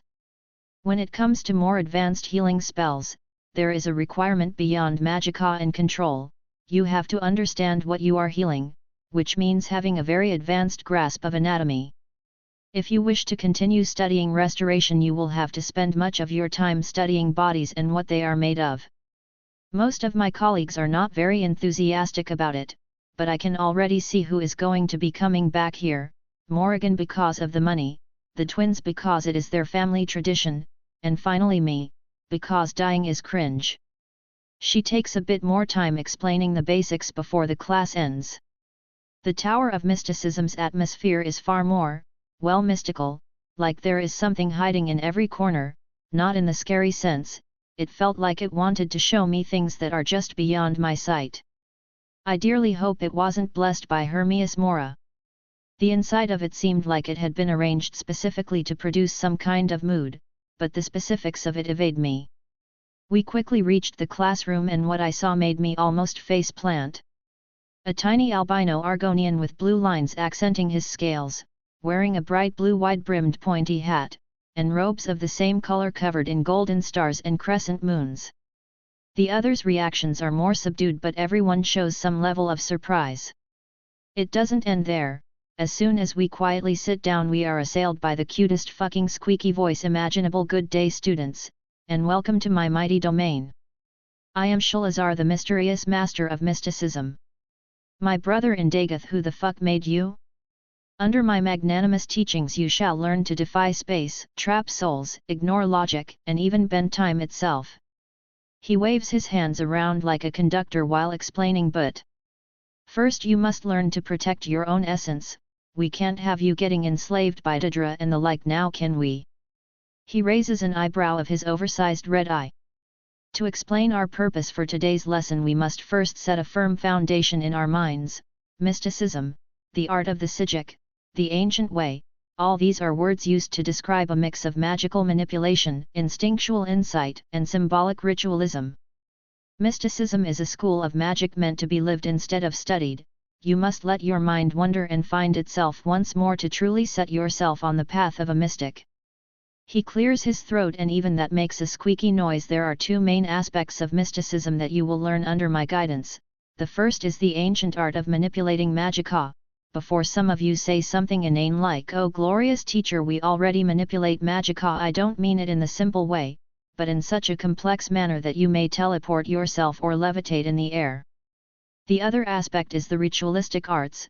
By holding a magical ceremony in a precise fashion, you may bring permanent changes to your own nature. At this he points us to a corner of the room that no one noticed until now. It is covered in a magical circle. I managed to recognize some of the symbols, and it seems to say something along the lines of, soul aware, protect, sense, and more words that I still don't understand. The now surprisingly serious lizard wizard speaks up again today. Unless you are unwilling, you will go through the essential ritual named as such, for it guards your essence, or soul, against outside influence lacking your consent. No one seems to be reluctant, so he goes on. Keep in mind that rituals are a very precise art that comes with great risk. This one is among the rare exceptions, as it has been reworked time and time again over the eras. This doesn't, however, mean that you can relax. Once you enter the circle, you must feel your soul as soon as possible, and once you do, you will be able to consciously reject almost any outside influence upon it. Marwyn raises his hand, and once Shalazar nods, he asks, "How do we know when we have felt our souls?" The mystic shrugs and asks, "If the ritual is made so you may touch your own essence, do you truly believe that the feeling is something you can miss?" Marwyn seems dissatisfied with the answer but remains quiet. Shalazar claps his hands and starts calling us one by one. I am among the last, so I get to see what happens, and I will be honest, it is really underwhelming. Most of them are done in seconds and none seem to be in any distress. Finally it is my turn. I sit down cross-legged and channel my magica into the circle. I suddenly feel something touch a very deep part of me, and said part seems to remain in my perception, and I feel that it will never go back to how it was. New system function created. Binding actions will now require a confirmation through system prompt. Yes. Fuck you, you Daedric dickheads, no tricking me into dumb bullshit, curses for you. I didn't know what to expect from the ritual, but this did put a smile on my face. After we are all done, the almighty and resplendent lizard wizard waves us all off and simply levitates through the window to do whatever it is he does when he isn't spreading his wisdom to the mortals. We all quickly get out of our stupor and leave to heal our minds from whatever the fuck that was. A/N, it has been on my mind for some time, so I had to do it. Chapter 21, Chapter X, Dueling and Insane Elves. General POV. Getting themselves together after experiencing what must have been a creation of Sheogorath, the apprentice is left to spend the rest of the day studying or relaxing. Revine was about to go do his daily magicka grind when Boar interrupted him with an interesting offer. "Hey Revine, I heard you got into some fights on your way here, you think we could get some practice in?" Said elf raised an eyebrow and asked, "And what would this practice entail?" "There is a dueling room in the Hall of Refinement that allows us to have a magic fight without risks. I hear the wards stop any lasting damage." Revine nodded in realization. Yes, the Archmage did mention something along those lines. I am not surprised there is a room for it. Besides, the more combat-oriented among us need somewhere to get experience. Precisely, so you in? Sure. The two were quickly joined by Brienne and Morrigan, who were curious about who would win. The Nord girl was sure that Revine was about to get turned into a popsicle, but Morrigan scoffed as if the idea was ridiculous. They got to one of the combat halls, and just as they were about to begin, an annoyance-filled voice interrupted them. "And what exactly are new apprentices doing in here? It hasn't even been a week, and you already want to blast each other to pieces." Behind them, at the door of the room, was standing Ferelda, the Altmer Master of Destruction. Revine quickly responded to stop any misunderstanding. "No, we came here for a bit of exercise. Learning new spells is good, but if we cannot use them in battle they are useless." The tall elven woman nods with a satisfied expression. "You would be surprised by the lack of students who share this opinion. All of the idiots think that if they have enough magicka they can just win without issues, well, until someone stabs them, that is. In any case, I am curious as to your capabilities, so I will stay and watch. Do give me a good show." The smile she gave them implied that failing would not be wise. The two nodded and turned to each other, slowly raising their hands. Revine POV. As I was getting ready to blast my fellow student, I was surprised by a quest prompt. Quest issued: defeat Boar decisively. Reward: STR 0.4, Dex 0.6. I was going to start going on morning runs and training anyways, but this is a nice bonus. Well, no holding back then. I quickly cast Oak Flesh and prepare to make wards with my left hand. In my right I start summoning Scorch. When Ferelda signals us to start, we both spring into action. Boar summons his wolf and starts throwing ice shards at me. Trying to conserve as much magic as I can, I block them with the smallest wards possible, using my third eye to predict their path better. This exchange goes on for a bit. His wolf seems to be holding back and waiting. I send Scorch to fly above them and start throwing fire bolts to make them forget his presence. We go back and forth, exchanging spells. I take the time to slowly get closer, until I decide to finish this and launch a white flame spell to blind them both.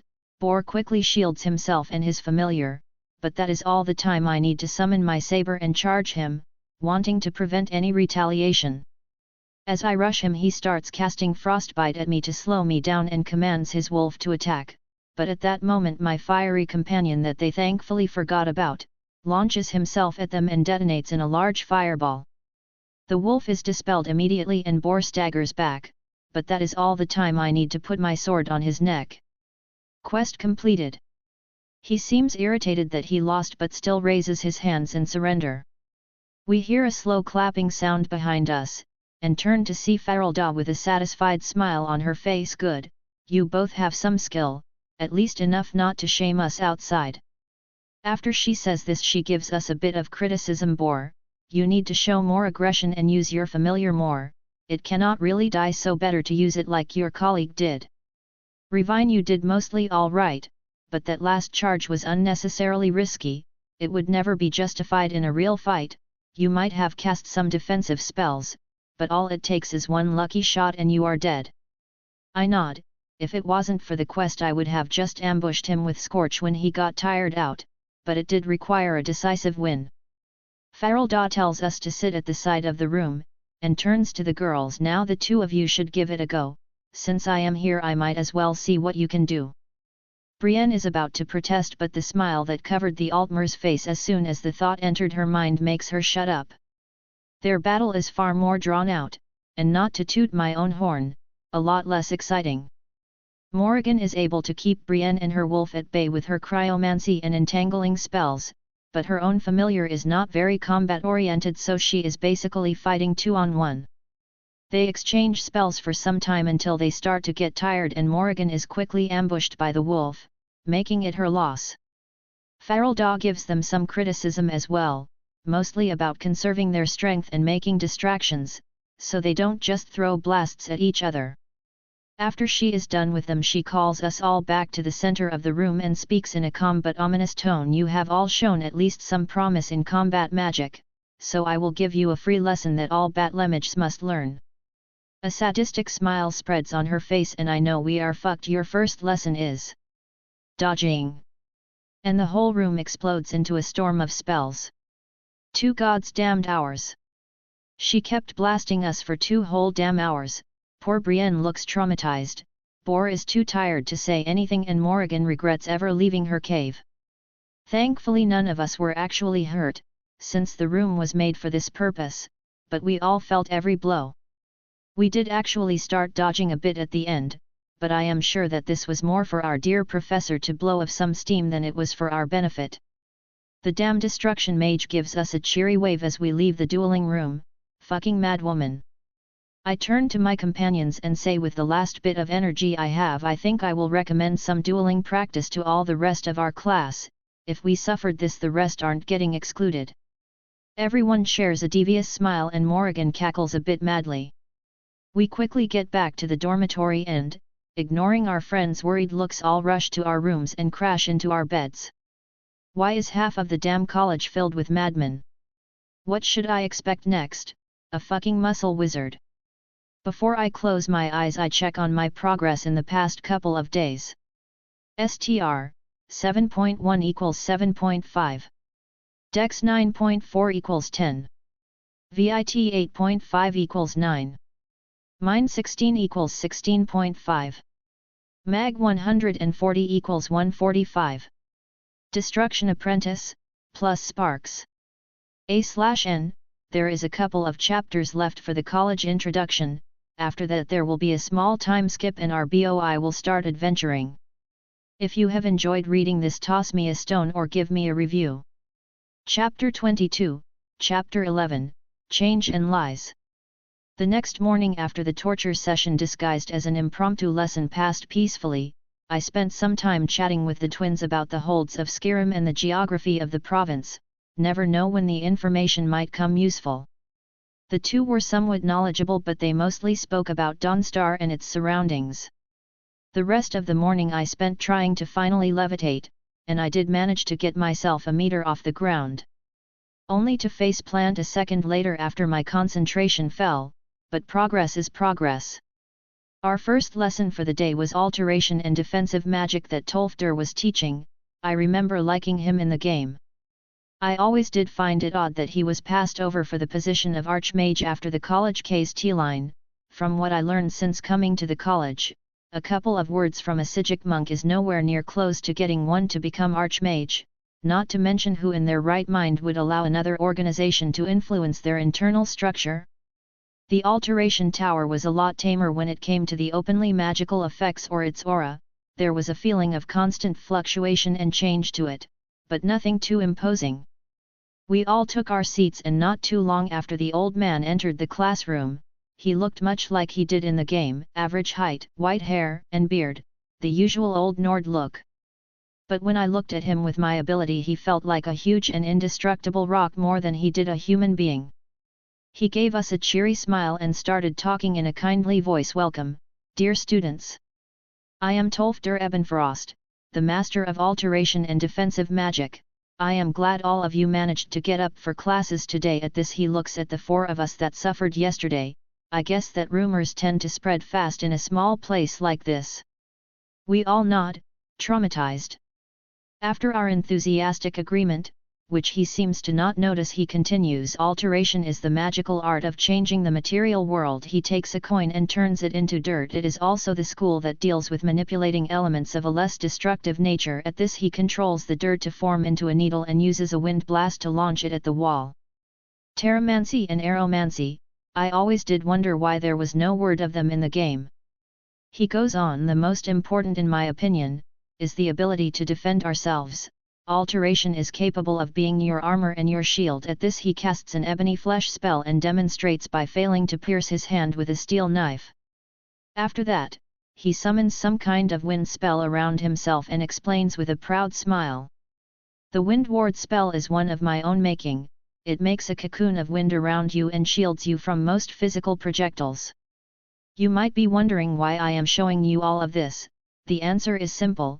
While I know most of you will never focus on alteration on a more permanent level, being able to survive in this dangerous world will let you actually learn what you wish. You can't do what you want if you are dead. I am not saying this because this is my class, but I recommend all of you to come back again to learn how to protect yourselves. And I believe him, he really does sound like he just wants us to be safe. He gives us a couple of seconds to think about his words and resumes the lecture. The other part that I will be teaching in this class is wards. Wards are, as you all know, magical constructs that are primarily used as a personal shield against magic. I cannot stress enough that you should learn at least a steadfast ward before you leave for any journey. While this part of them is important, know that there is much more to wards than that. Combining them with ritualism and enchantment, wards can be made semi-permanent or even permanent depending on the catalyst, and the effects can range from large shields, to lie detection, to even temporal dilation in extreme cases. For today's lesson, I will teach you how to cast the oak flesh spell if you don't know it, and to those that do I will teach you a trick that lets you use it to strengthen yourselves in battle. The class passes quickly after that, with Tolfder patiently explaining the novice spell, pointing out mistakes, and showing us how to channel the spell more thoroughly through our muscles. I leave the class with a smile on my face. Alteration Apprentice, empowering oak flesh. We all take a break between classes, and since apparently I am the one with the most experience with becoming a tree man, everyone starts asking me for tips about the spell. I don't mind this and help anyone who needs it. It's a low-level spell and they might pay the favor back someday, or not. Honestly, I don't care all that much. They are a bunch of kids and this might help them not get gutted. The time soon comes for our illusion lesson. The tower is as trippy as when I first saw it. It is really fucking with my senses. At one moment I am in a tower, the next I am floating above the sea of ghosts. I turn off my perception as to avoid showing everyone what I had for breakfast. We all sit down, and start waiting, and waiting, and waiting. Until finally a white-haired Dunmer appears at the teacher's desk and winks at us. "Ah, good, you are all just in time." Everyone gets annoyed at this and Morrigan tells him, her voice dripping with irritation, "We have been waiting for almost half an hour, how are we just on time?"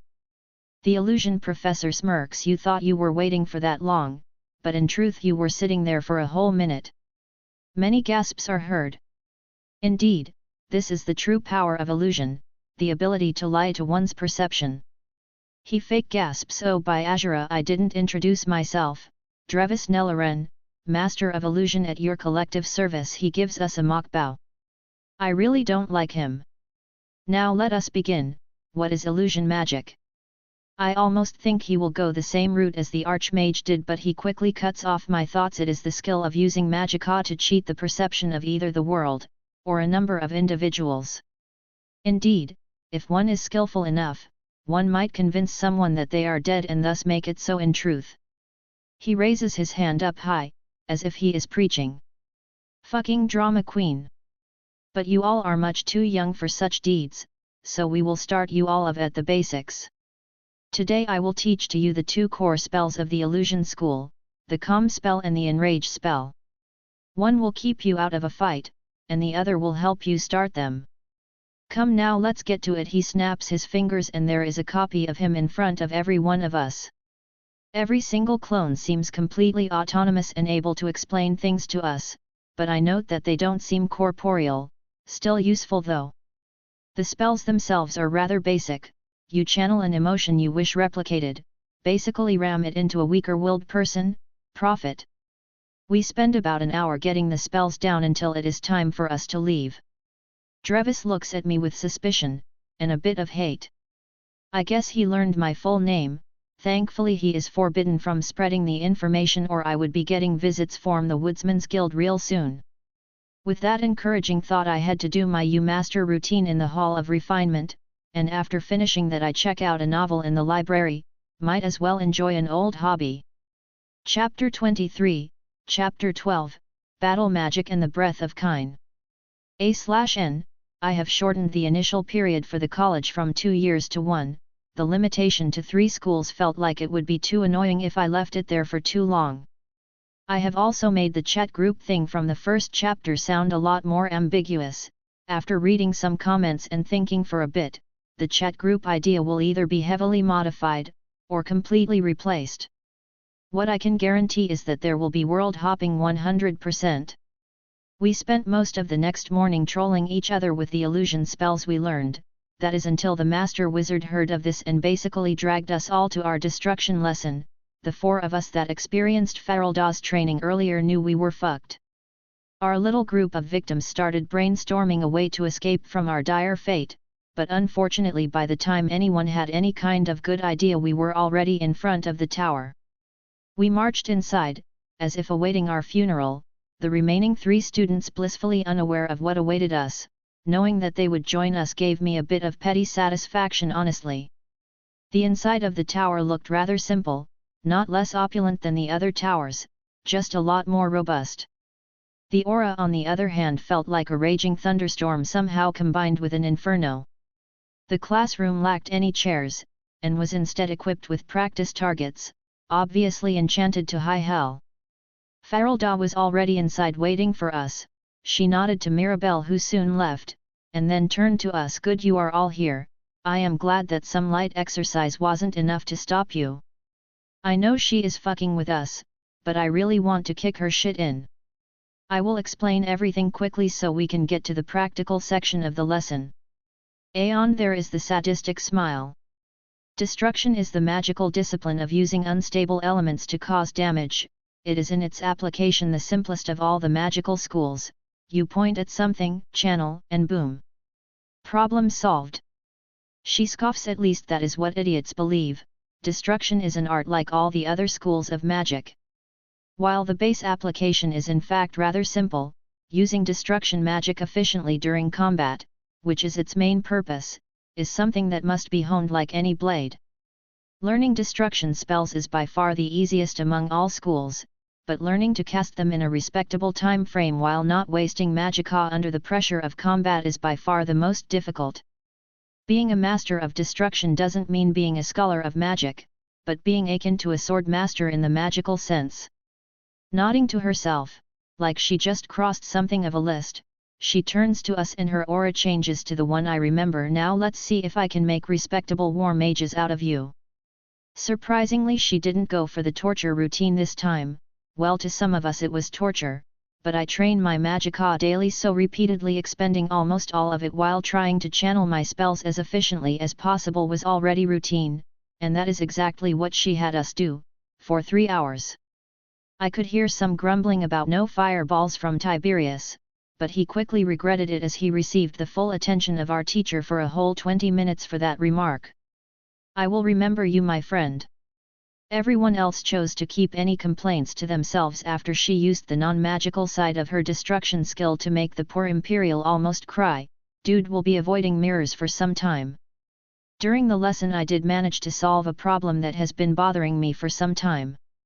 When I asked Faraldaw about my lack of progress with ice magic, she explained it rather easily. What you are having an issue with is that you have been casting mostly out of instinct until this point. At my raised eyebrow she continues, there is an issue that is known to plague some talented mages. They tend to cast spells using feelings or instincts. While this is not a bad thing for the spells you have an affinity with, attempting to cast a spell if the opposite affinity will have very poor, if any, results. What you need to do is cast the ice spells mechanically, without any influence except pure mental instructions.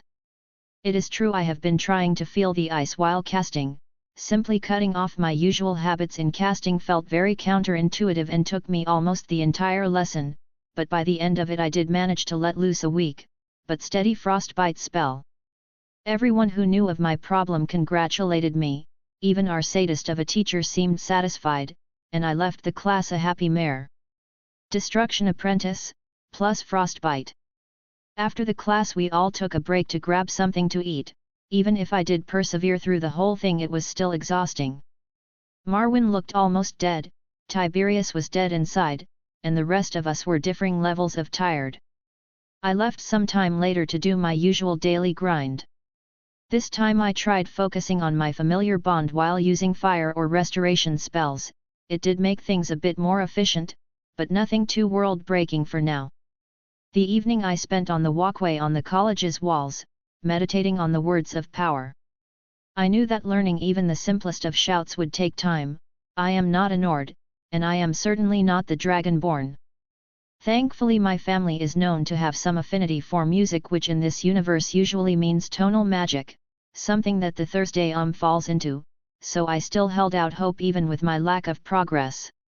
After some time getting nowhere in my meditation, I decided to stop wasting time on TIID and try going for something I understood on a more instinctual level. Farelda did say I did things mostly by feeling, so this might be worth a try. I breathed in and out slowly, getting more relaxed, and started meditating on the meaning of fire, how it felt and what it represented. I went through all the metaphors I ever heard about it, simply letting them float through my mind, while at the same time I focused on the feeling the aura of fire gave me. It took me some time until I took one final breath and spoke, somehow knowing that shouting at my level was a very bad idea. YOL. The air around me shimmered and heated up, a small but potent flame leaving my mouth. I immediately felt myself get exhausted and my breathing grew heavy, but I proved to myself that I could do it even if the effort that I had to invest would be immense. Realizing that I could barely move, I sat down on a nearby chair and started dozing off while looking at the sea of ghosts, Scorch sitting down on my lap to warm me up. Thankfully the college wards stop any harsh winds or the cold air from getting in, otherwise I would be spending the next month in a sick bed. Chapter 24, Chapter 13, Visiting the Town. I was woken up by someone lightly slapping me. Opening my eyes, I saw Morrigan looking at me with a mix of worry and annoyance. Did you finally get a visit from Sheogorath that made you decide it was a good idea to take a nap on the college wall? I took a second to fully wake up and grunted. I may or may not have exhausted myself to the point of not being able to move while practicing my Thursday She looks at me incredulous. You're what now? The Thursday you know Duvahzul at her still confused look. I say, the language of dragons. Still nothing, I sigh. Nordic shouting magic. This time she gets it and nods. And how by all the gods did you manage to almost knock yourself out by practicing? Are you worried about me? She scoffs but doesn't deny it. I smirk. It is a very demanding magical, or some might say divine power. The reason I took a premature nap is that using one word, not even fully, exhausted me more than Farelda's lesson did. She raises her eyebrow. Did you at least manage to get something useful out of it? I scratch my head. I made a bit of fire. And now she is looking at me like I am an idiot. Do you not make more than a bit of fire every day? Why yes I do indeed, thank you for noticing, I say drily, but this wasn't me using magicka to cast a spell, this was me using the strength of my soul to command the world to create fire. I get a confused look. Isn't that just adding a lot of extra steps to something that you can do anyways? To be fair, I was at first trying to learn the first word of the slow time shout, but obviously manipulating time in any way is far more demanding than making fire, so I thought I might as well start with baby steps, spew fire today, stop time tomorrow, or something like that. She shrugs her shoulders. Whatever, that is not why I found you anyways. Yggdrasil and I were going to visit the town for a bit. She wanted to show me around and I thought you might want to come with. Sure, let me just take a quick bath, didn't really have the time for it yesterday. She doesn't say anything, but if the wrinkling of her nose is anything to go by, she most definitely agrees. I get up feeling oddly energized, with Scorch jumping on my shoulder while giving me an annoyed glare because I woke him up, and I start walking away while checking if I got anything for my stunt yesterday. Trait gained. Aspiring tongue, you have taken the first step on the road of a tongue, an ancient art lost to most. Kind blesses all who follow her teachings, even if they aren't her creation. VIT, 9 equals 10. Hell yes. After freshening up I left my usual clothes for washing and for the first time actually wore my college robes. They were very basic, being a simple light blue robe with the college emblem on the back, no weird poncho thing on it either. There was a weak heat regulating enchantment on them alongside a basic magica conductivity one, nothing too wild, just there as a teaser to make us work for more I guess. Finishing that, I called Morrigan and Yggdrasil and we left for the college gates. Today's gate guard, I still don't know why they do that if they have wards, was Tolfder, who greeted us with his kindly smile and asked us to deliver an enchanted sword to the captain of the guard, as he was too busy doing whatever it is he had to do while guarding the gates. Finding no reason not to, we accepted and went ahead. Seeing as it was the weekend, most of the townspeople were taking some time off, making the town look a lot more lively than when we first arrived. We spent our time visiting the different shops, and I got to experience once more the grueling torture that is waiting for women doing clothes shopping. Dear Robert, take me back, I desire this new life no more. After what felt like hours, but was really just 20-ish minutes, they finally decided to get one thing each, out of the 15 they tried. My left eye was twitching violently, and by the look on Morrigan's face she knew very well what she was doing, so I chose to have a bit of revenge. Casting a quick enrage spell on her, I made her immediately shout angrily at me, making everyone look at her like she was a wild woman, and immediately after that I cast a calm spell, making her look even more unhinged. Everyone started slowly stepping away from her, with Yggdrasil looking incredibly embarrassed. Morrigan shook the spell off after some effort and started looking at me like she was about to teach me all about what they do to their briar hearts in the Reach, but I simply rose my hand with a new enrage spell and she chose peace. We spent some more time walking around, waiting for Morrigan to cool off until we sat down at the inn to have lunch and some drinks. The locals for the most part didn't seem too put off by our presence, but there were still some drunks spitting or just talking shit in general. However, one reminder that they were in pyromancing distance made them bugger off while whining about unnatural mages. After our meal the two started discussing clothes again, so I decided to complete the little errand Tolfder gave us and headed for the Jarl's Keep. The inside of the stone structure was very cozy. The main hall had one big fireplace surrounded by tables, with the far end being occupied by the Jarl's throne, upon which the previous lord's widow was currently presiding over some minor dispute. I approached one of the guards and he pointed me to a side room. Inside I was greeted by the sight of a tall Nord wearing a more decorated guard uniform, the normal uniform being a steel lamellar armor covered in a winterhold tabard, while this one had some glowing runes on it. After noticing me he waved me forward and introduced himself. I am Hjalmar Ebenfrost, the captain of the Winterhold Guard. How can I help you, mage? I am Revine, a new apprentice at the college. Master Tolfder told me to deliver this sword to you. I introduce myself as I hand him the weapon. He nods in satisfaction while checking out the blade. Ah, good. I have been waiting for my blade for an entire week. How is the old man these days? I shrug. I only really met him during our lesson, but he seemed lively. He smiles and I continue. I hope I am not being too nosy, but seeing as you two have the same clan name, are you perhaps related? He waves his hand as if to tell me not to worry, it's no real secret. The old man is my great-grandfather. The Ebenfrost clan has been one of Winterhold's staunchest protectors since before even the Septims took the Ruby Throne. Interesting, and are you a clan of mages or is it mere coincidence? I ask, noticing his rather strong magical aura with my perception. He raises a surprised eyebrow. Oh, and what makes you think that I am a mage? I smile and say nothing. He snorts again, it's no real secret. Yes, the Ebenfrosts have been mages for a very long time. Tolfder is the current patriarch, but he really doesn't spend much time outside of the college. In any case, since you did us a bit of a favor, is there anything you might need? I scratch my chin for a bit. I did start neglecting my melee skills since coming to the college. You think I could join some training? He nods. Sure, you wouldn't be the first mage to ask for training with us. We hold training sessions most days at dawn. If you want to join us, simply show up. I will give you a pass for it. Anyway, what do you want to train in? I am competent with a sword, but I also want to learn the spear. He nods and writes it down. Sure, I'll be seeing you on Morndays, tomorrow is a free day. I nod and give him a wave as I leave. Rejoining my two colleagues, I am pleasantly surprised that they have moved on to more interesting topics, like ending lives through magical means.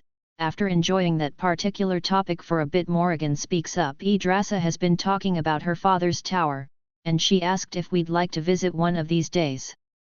I turn to Yggdrasil. The master won't be bothered by us visiting. I know how Telvanni mages can be, so better not step on any toes. She waves off my concerns. He can be a bit grouchy, but I don't think he will mind. With a shrug I say sure, it will be interesting at least. Better get my levitation up to snuff. Chapter 25, Chapter 14, Spears and Drugs. General POV. The day after their outing passed with Revine following his usual routine. He did try meditating on the words of power again, and this time chose to try whispering the word instead of speaking it. It did help as he didn't fall on his ass immediately, but even a whisper was still exhausting. He did get into another practice duel with Boar. This time they were thankfully not interrupted by their destruction teacher. He came out the victor once again, with no rewards for it unfortunately. Focusing a bit harder on his levitation spell, he managed to keep it up for a good 5 minutes, which was enough for him to get the spell on his menu. Mysticism Apprentice, Arcane Ascension, Levitation. Morndays began a bit differently than what he got used to. Instead of leisurely drinking coffee in the morning, Revine went to visit the local guards for his combat training. The guards themselves were rather welcoming, and some even praised him for not being a little milk drinker like the rest of the mages. The exercises were hard, but he managed to persevere, earning some more respect from the mostly Nordic guard force. After the warm-up, as they called it, he was given an iron-tipped spear and they had him do basic drills and stances for a good hour. After that came some light sparring. He did make a new friend, a young Nord lad named Thorfinn, who was incidentally his sparring partner for most of the time. He seemed very angry at everything, but after a couple of bouts he was too tired to be a whiny teen, so they struck up a conversation about Revine's adventures and shared a drink. The tiresome morning didn't go without its rewards. Spearmanship Beginner. STR, 7.5 equals 7.8. Dex, 10 equals 10.2. Revine POV. As I left the guardhouse while checking my progress, I couldn't help but smile. My growth was going quite well. I should have a chance to not die instantly when dragons come. I jest, of course. By the time Ol Alduin is here, I am going to be ready to blow him to pieces. Maybe. Probably. On my way back I grabbed some roast horker a young Nord was selling on the street. I've already spent most of my morning with the guards and today's alchemy class starts very soon, so no lunch for me. I rejoined my colleagues in front of the lecture hall. The alchemy and enchantment lessons are both held there, as they don't have their own towers. Most of the students seem to lack any kind of enthusiasm for this, and I don't blame them. Chemistry was never my thing and this wasn't much different. Thankfully I already do have some basic alchemy skills. This doesn't however mean I like doing it. Morrigan on the other hand seems super eager to get to it. The moment she learned she can sell some of the higher tier potions for ridiculous prices, she was hyper focused on studying it. I am not sure how she endured waiting for over an entire week, but she did. We were joined by our restoration teacher Colette. She did say she worked with the alchemy master. I hope she was overblowing the part where he was always barely coherent when teaching, but I will have to wait and see. Not long after we arrived, a Reguard man entered the hall. He seemed unfocused and smelt very heavily of grass. Yet I already see where this is going. He slowly waddled to the teacher's desk, with Colette already looking like she was about to cry, then turned to us and gave us a smile that only a man not really there can give. Hey kids, you wanna learn how to cook? I think I could hear crickets, somehow. Judging by his face, he must have imagined us giving a jubilant and enthusiastic response to his question. Excellent.